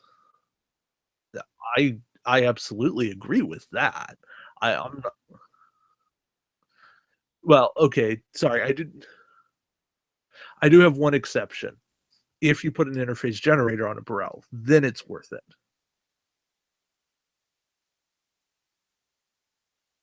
Well, 4 points. Cross faction penalty. But um yeah, yeah, so if you do that and you run it as a flanker, so they're not going to get attacked by 3 ships, like 1, maybe 2. But if somebody really wants to shoot my Burrell multiple times and I have an interface on it, then they know what they're doing anyways, and then they're attacking that and not something else, and that's probably my advantage anyways. So, plus if I get to attack with my Burrell first and then they destroy it at the end of the round, that's okay, as long as I'm able to get my shot off first.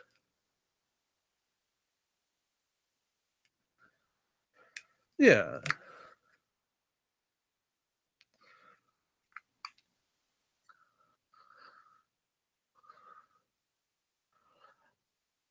I well, okay, I'll put it this way. When I run Klingons, I run Vorchas. So the whole argument, I boil it down to that. It's I functionally do not like the ability of the Karaga. The 1 extra defense die is not worth it to me.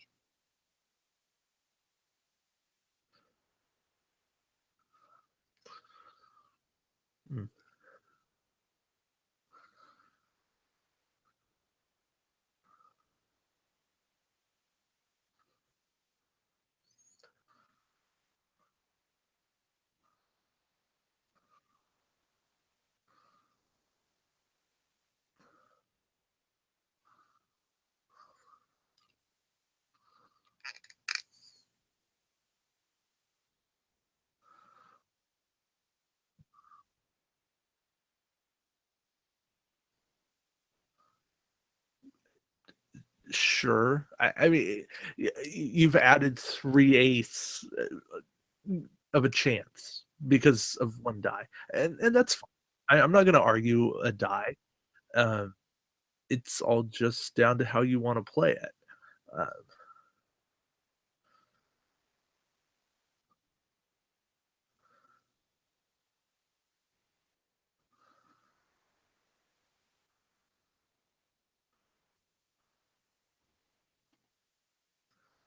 yeah.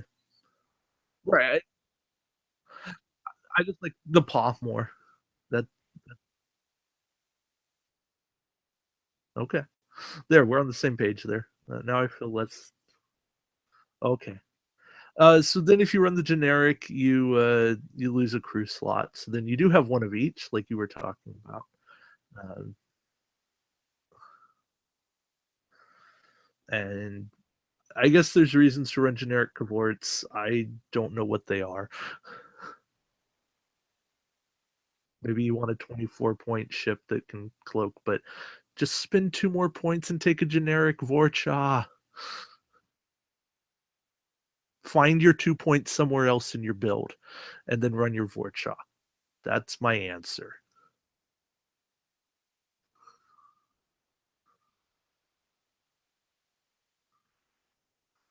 Yes, the 90/90. Yeah, yeah, sure. I agree with that.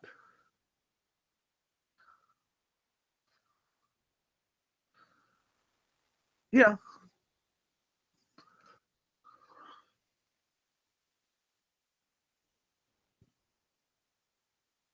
right.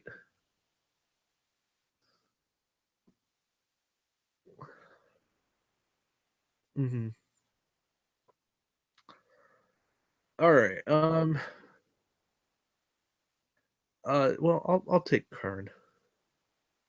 I feel like I've been taking better captains lately.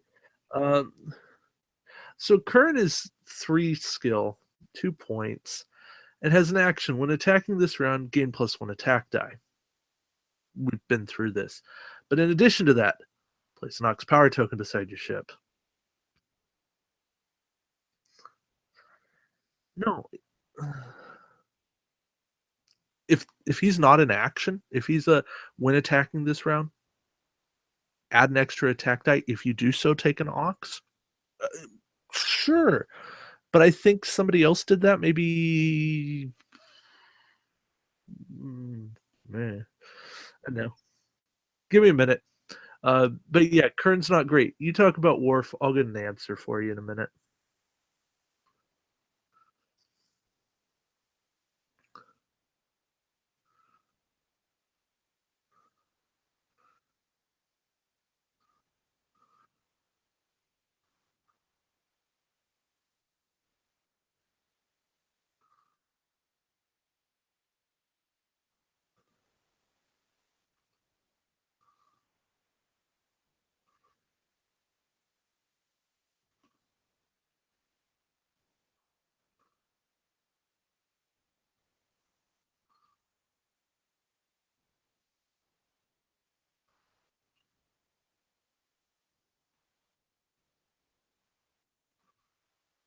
Unless, of course, you're trying to get a high skill and run crew Worf. But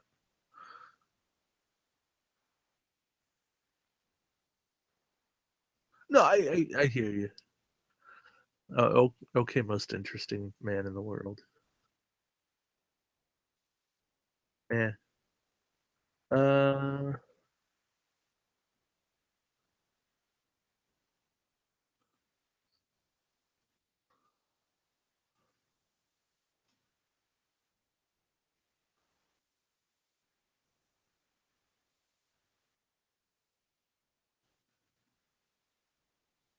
yeah.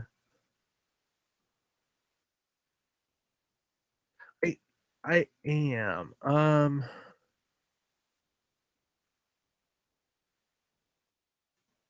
Sure.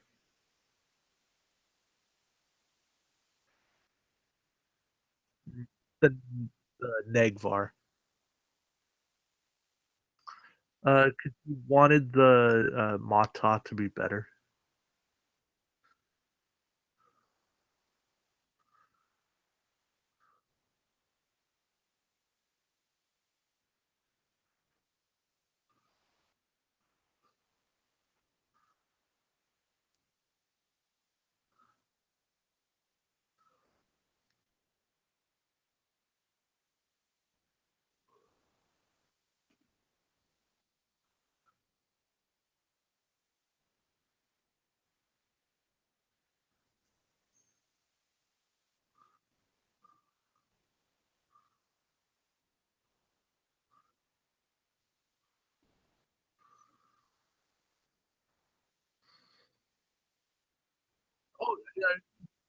Yeah.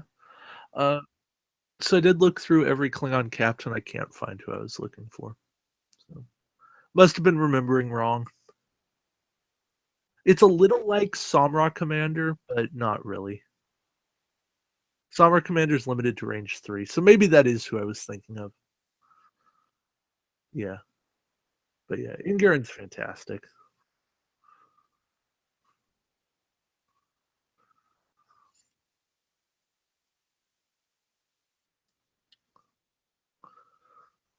Mhm.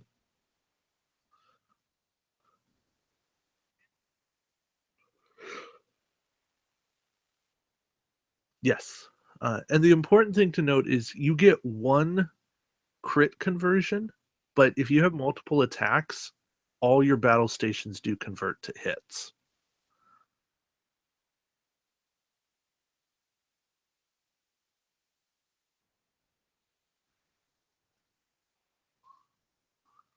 But it's you may convert 1 into a crit because it's because it names a specific number, that's why. Plus, there is a ruling on that. Oh, yeah. But it's because they named a number. Um, yes. No, it was Andrex and Garen. It's because it says 1 into the crit and then all of your others into hits.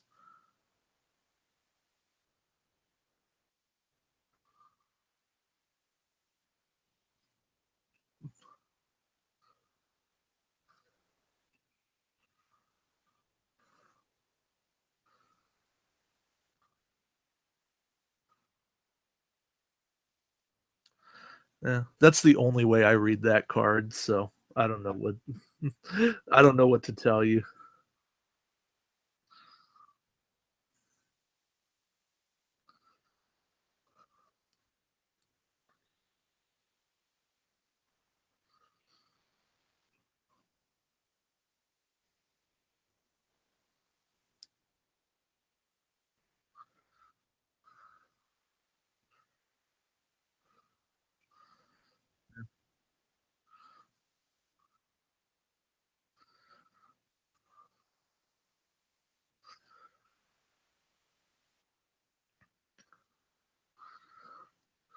No, maybe this round is actually a higher ruling than when attacking.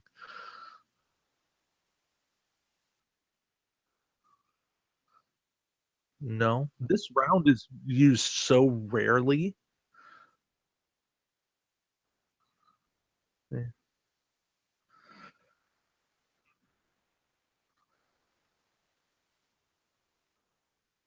well,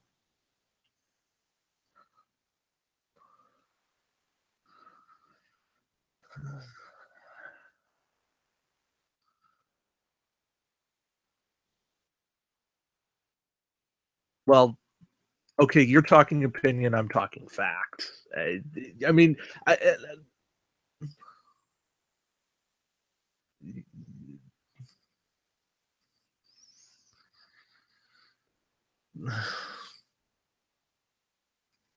we're talking WizKids grammar, which is sketchy at best.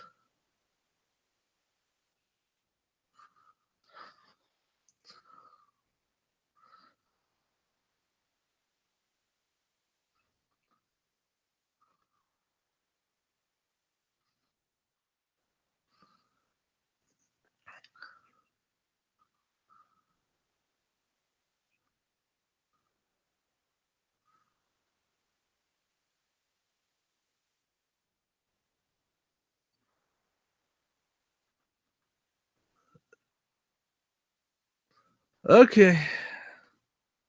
Well, that brings us to Alexander, and Alexander's an interesting crew.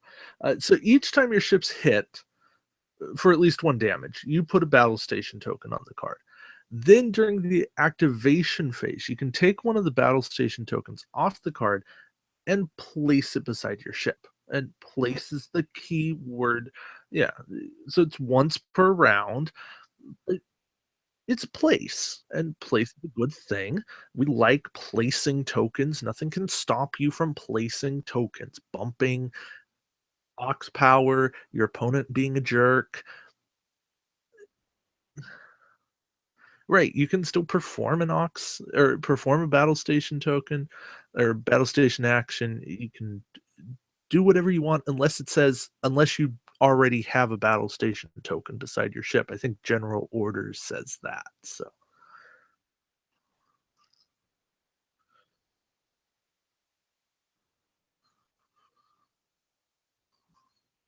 sure.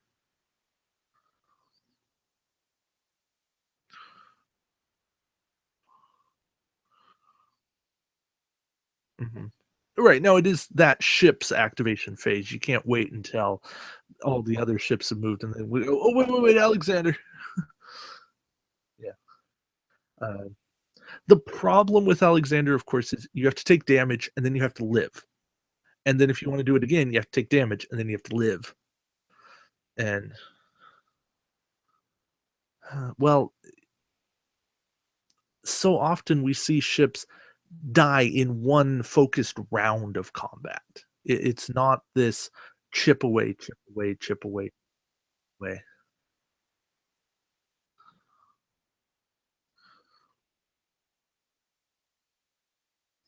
Sure.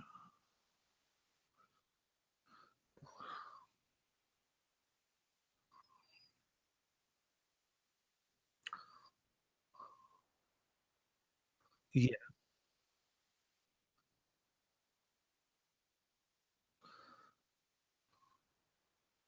sure.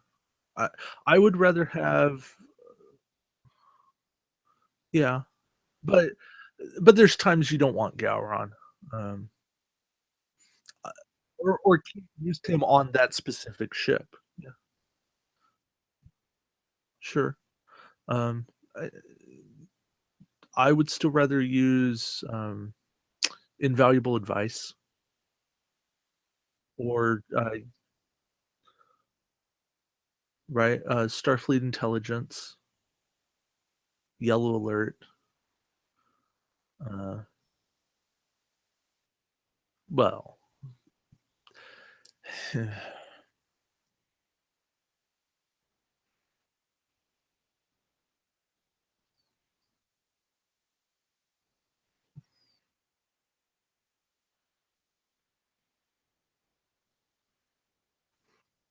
Alexander works well on a interphase scimitar with Mirok,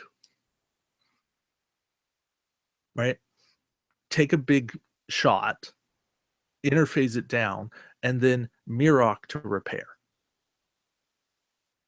Right, with enough interphase, you'll live, so Alexander will be useful. Then you'll have battle station tokens to keep on keeping on, and Mirok will be able to heal all the damage you take, which will then give you more uses of Alexander. Now, that's too many points to run in a 50-point rule, but it's at least something to do maybe for a little more fun.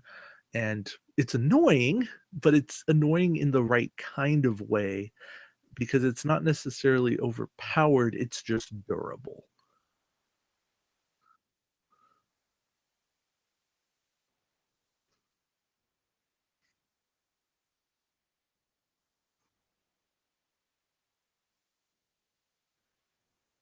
Ah, yeah.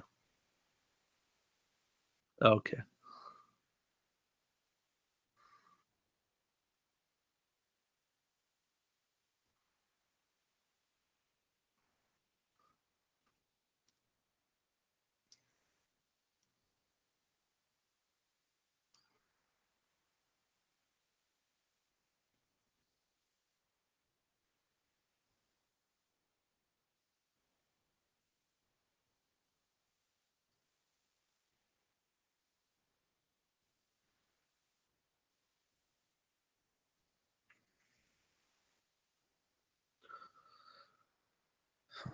Yeah.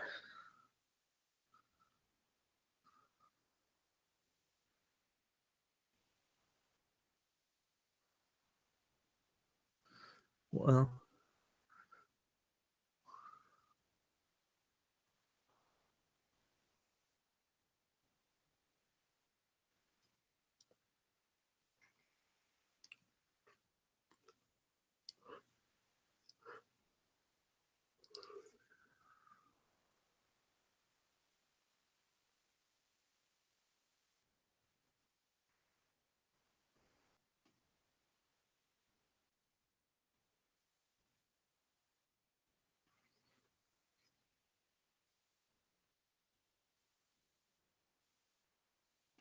right.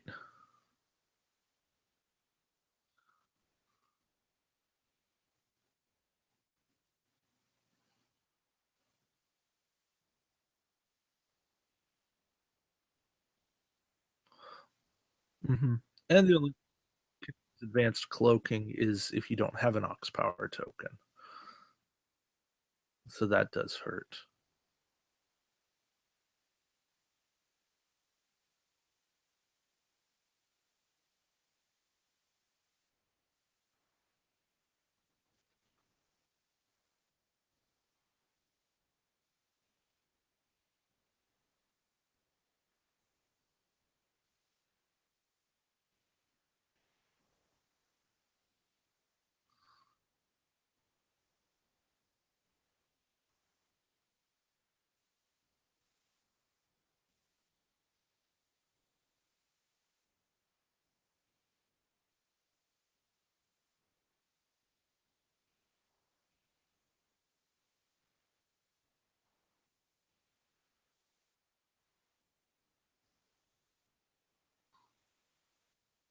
It is, because all it's doing is postponing your cloak action around.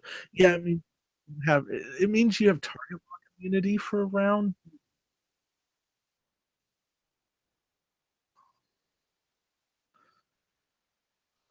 Yeah,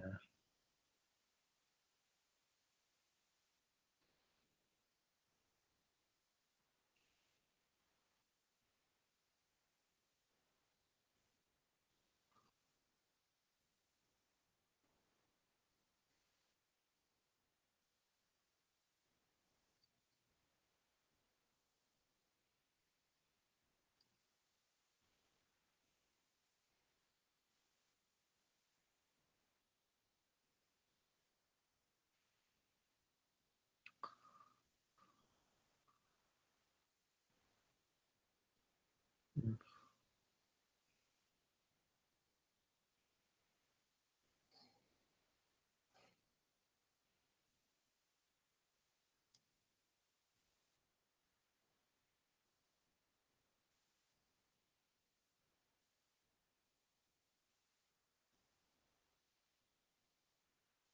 well, that is always the goal.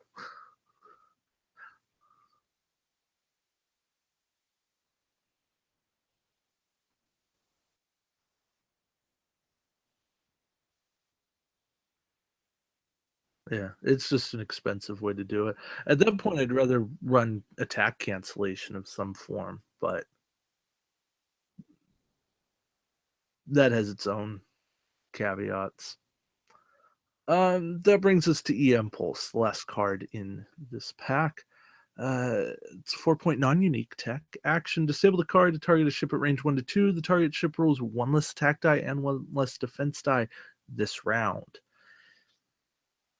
Hmm. I still hold to what I say. The only good EM Pulse is the Ferengi EM Pulse.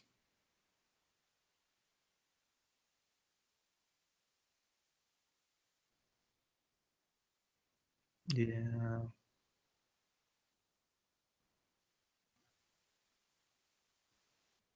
Oh yeah.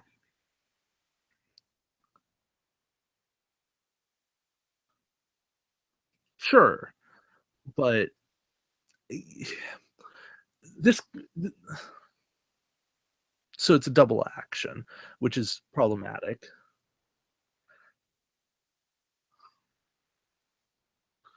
No, that much is fine. But I like cards that focus, and this card tries to spread out too much, and that's the problem.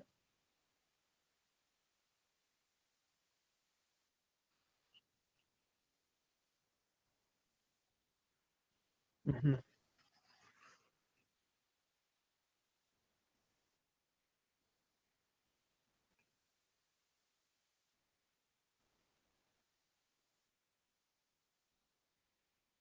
Yeah. Now, granted, it doesn't have to be when you attack it.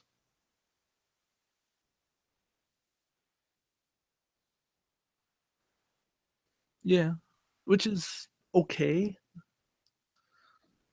but those you have to ask yourself, yeah,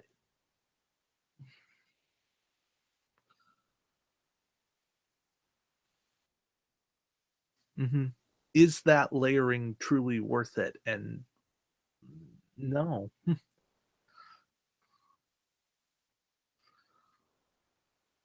Yeah, though Klingon tech slots to me are not nearly as valuable as Romulan tech slots.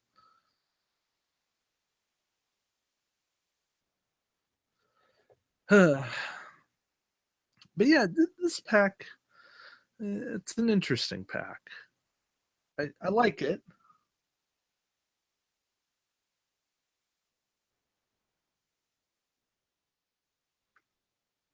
Well, I don't like the tech.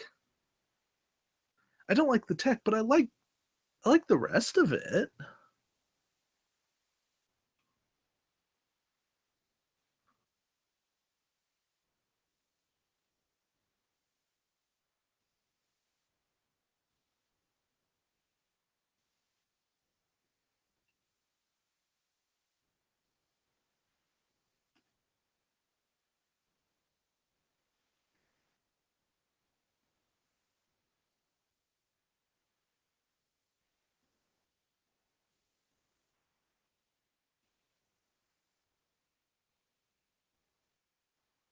Sure, and look, I've run that Captain Worf more than my fair share. It's just now I get to the point where uh, I don't run three Klingon captains, and the Klingon captains I do run are core, either six or eight, Martok, uh, Lursa Bator together. And whenever I do that, I want skill Worf buffing them. And it's more than just for the skill, it's for the backup policy. If anything happens to my captain, now I've got a five skill captain. And that's 2 points. And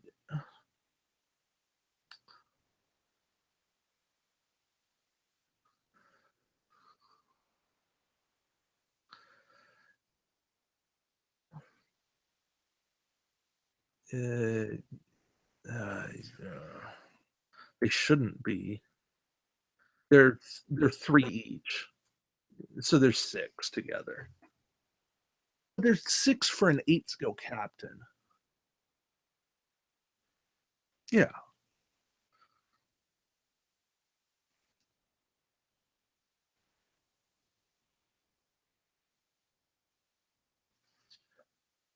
Well, it's a free, yes, free cloaker sensor echo, the ability to share a talent. Uh, but you know what? It still has a lot of potential. Uh, and beyond that, it's an eight skill captain with two talent slots functionally. Yeah. Uh, but more so, you can run two talents, and one of them exists as a captain slot, which has its Madred vulnerabilities. The other exists as a crew slot, which does not have Madred vulnerabilities. It has other vulnerabilities, but a lot of times people don't pay points to counter both sides. Uh, they do,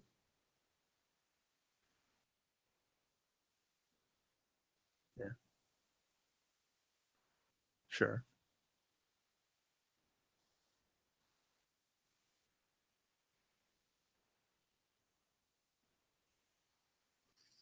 Hmm.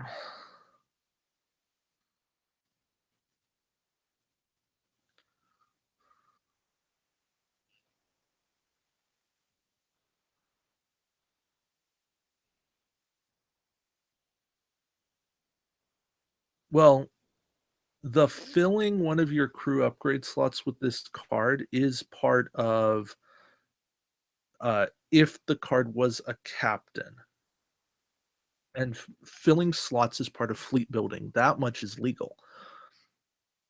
But then you have the other condition. So, like Lursa says, if Baitor is the captain, forward to your captain skill. So if Baitor is no longer the captain, then you don't get +4 captain skill.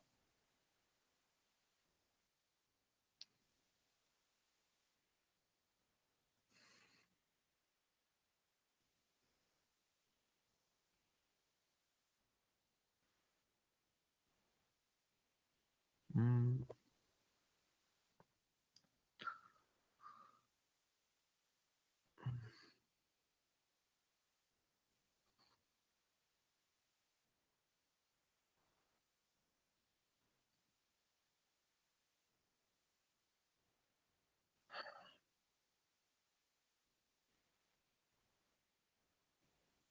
uh,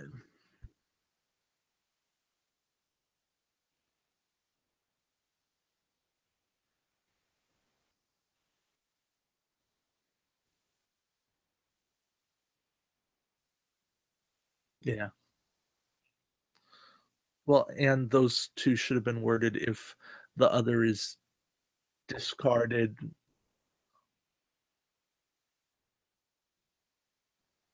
Yeah. And then they also should have been takeover cards. If the first is removed, then the other takes over.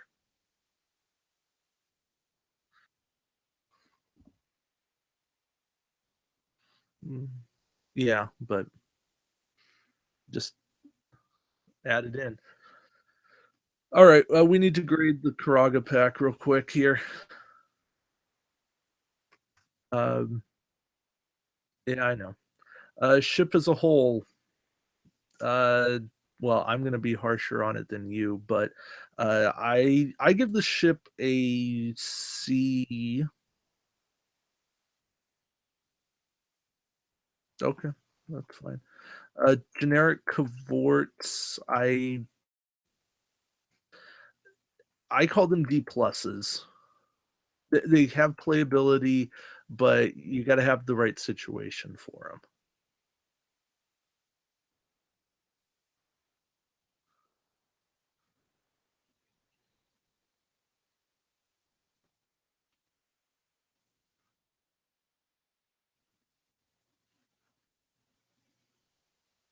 them. Okay. Uh, Captain Worf, B minus. Like, he's good. Okay.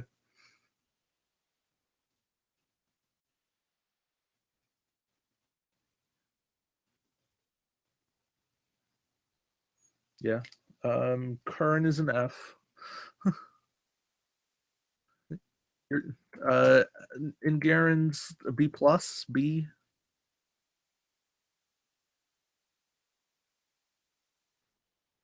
Mm.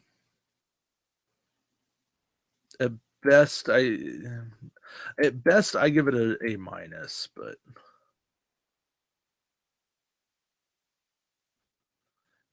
I the action knocks it down for me. 4 points is a lot to pay.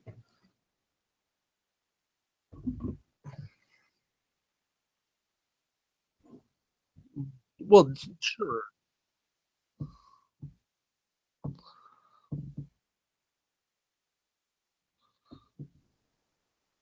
yeah.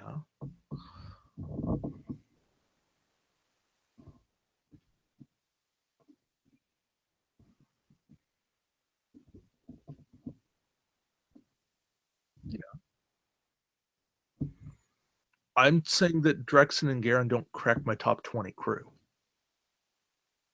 and so crew. Oh, well, but I'm grading cards as a whole, like, in the grand scheme of the game.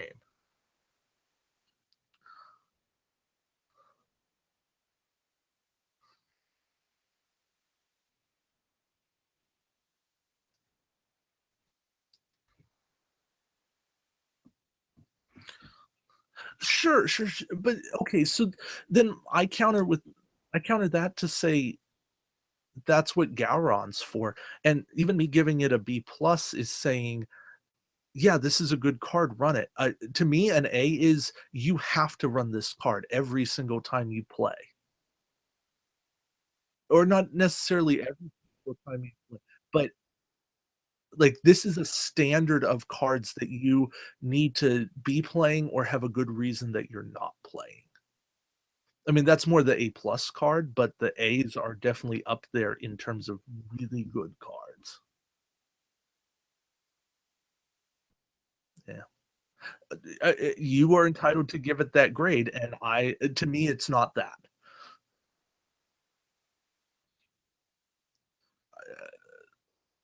Right. To me, Gowron is more of an A than in Garen or Drex, to that effect. Because if I have a Klingon ship with a Klingon captain, I am far more likely to take Gowron than,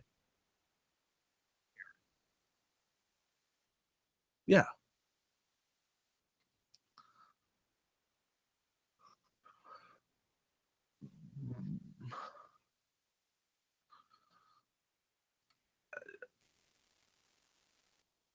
I'm more likely to be running one Klingon ship and only one Klingon ship.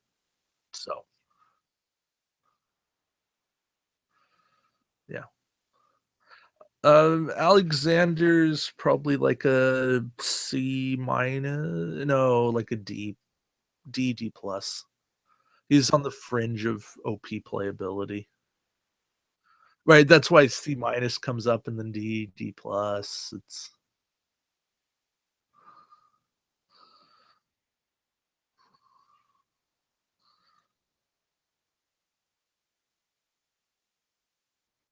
I'm gonna settle on D plus. That's my grade. EM Pulse, I don't want to give it an F, but I think it's a D minus.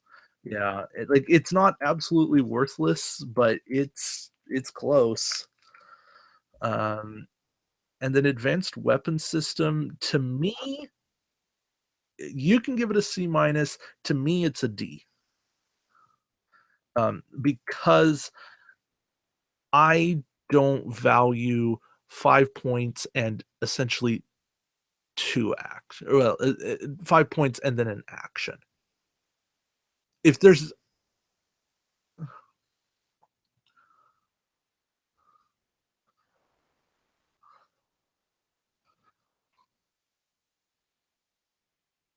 yeah, sure.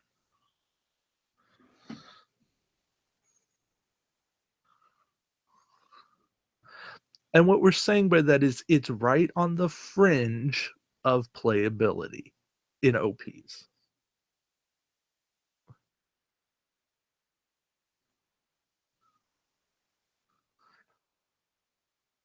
Pack as a whole, yeah, you're good.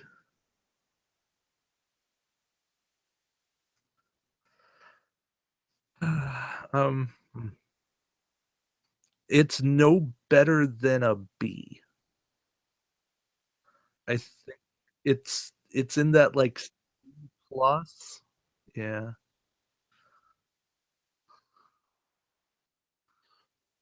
Which means on the whole, this pack is OP playable. It's something to get. It's something to have. It's not a bad pack to have. It does have a very good card, and it has a captain that's viable. If you don't have Crew Wharf, or for some reason you don't want to run Crew Wharf, then the grade on Captain Wharf goes up a lot. Uh, right, we're talking in a world where you have access to every single card, or at least the vast majority of them. so maybe we're dreaming a little bit, but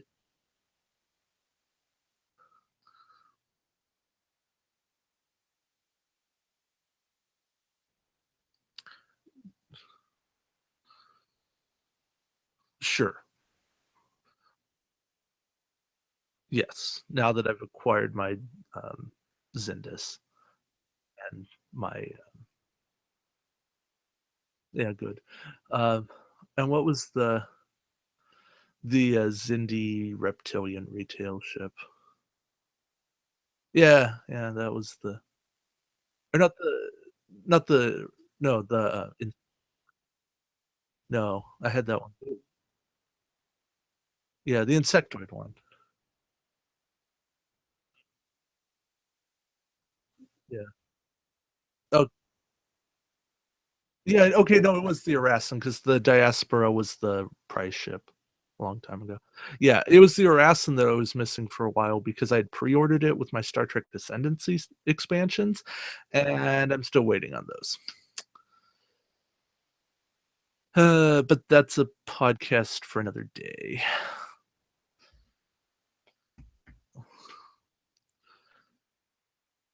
Um, get the Reliant. That's the best one here. Um,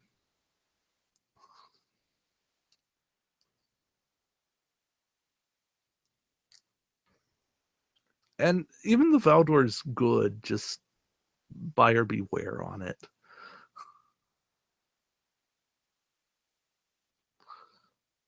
Yes, and maybe a little for the name ship, but and Romulan tactical officer, of course. But yeah,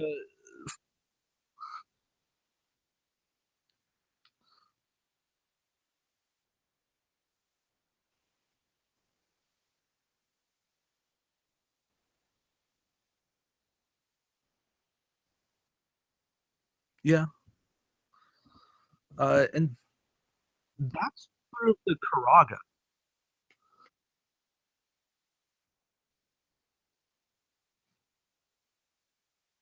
right?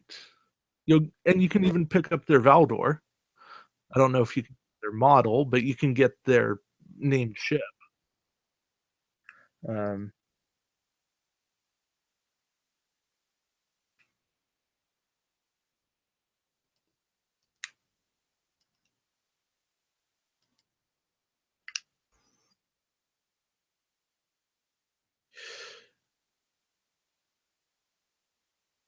mhm.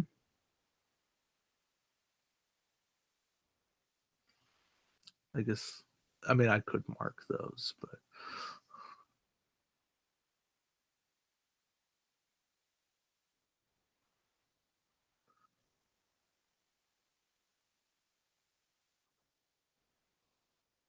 mm, yeah.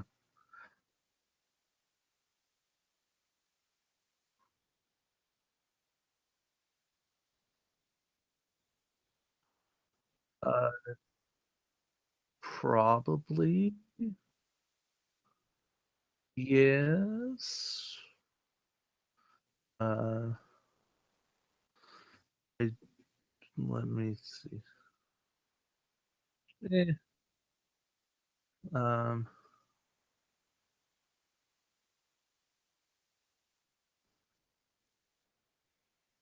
yes, it does. We just inception everything.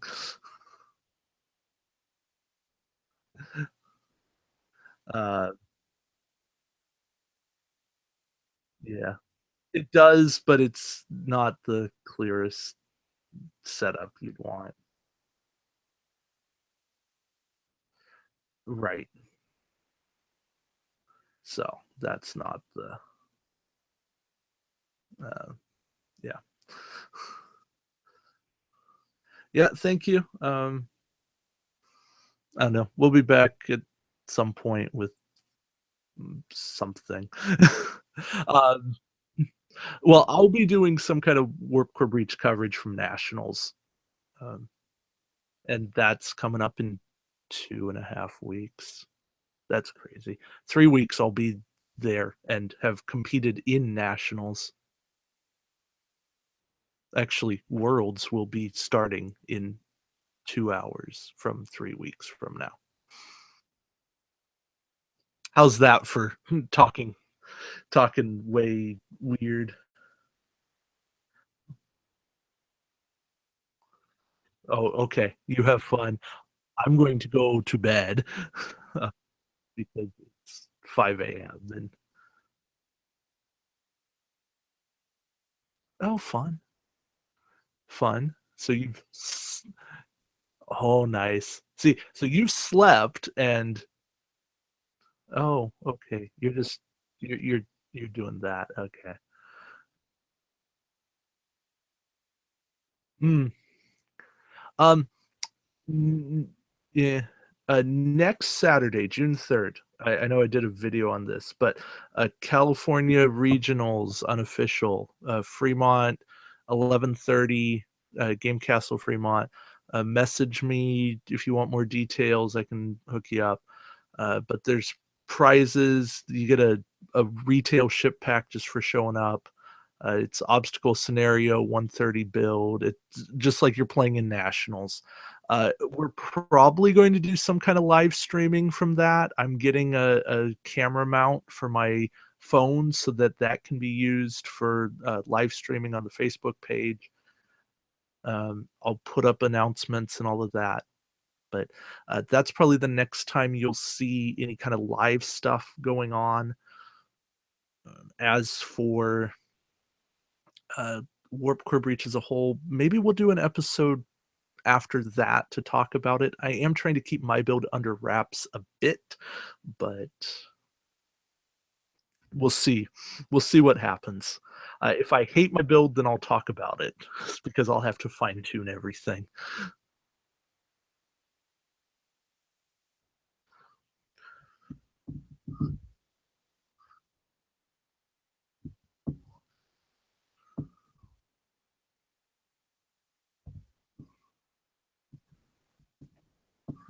Oh, yeah.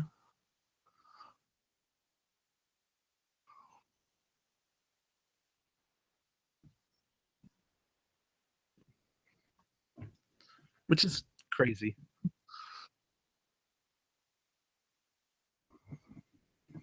Bring your friend.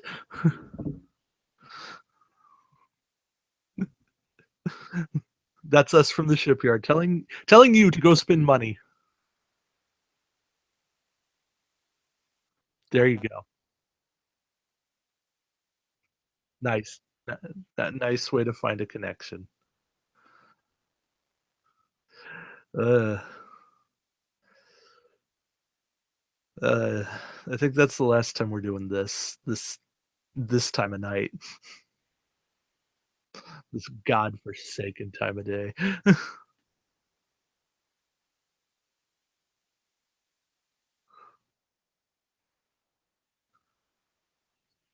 Mm. Well, they say nothing good happens after 2 AM. We started the show after 2 AM. I'm not sure what that means for us.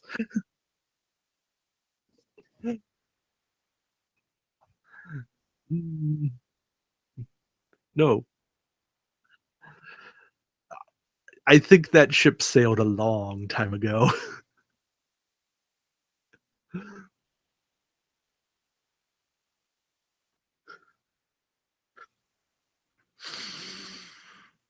I have no words. I'm sorry.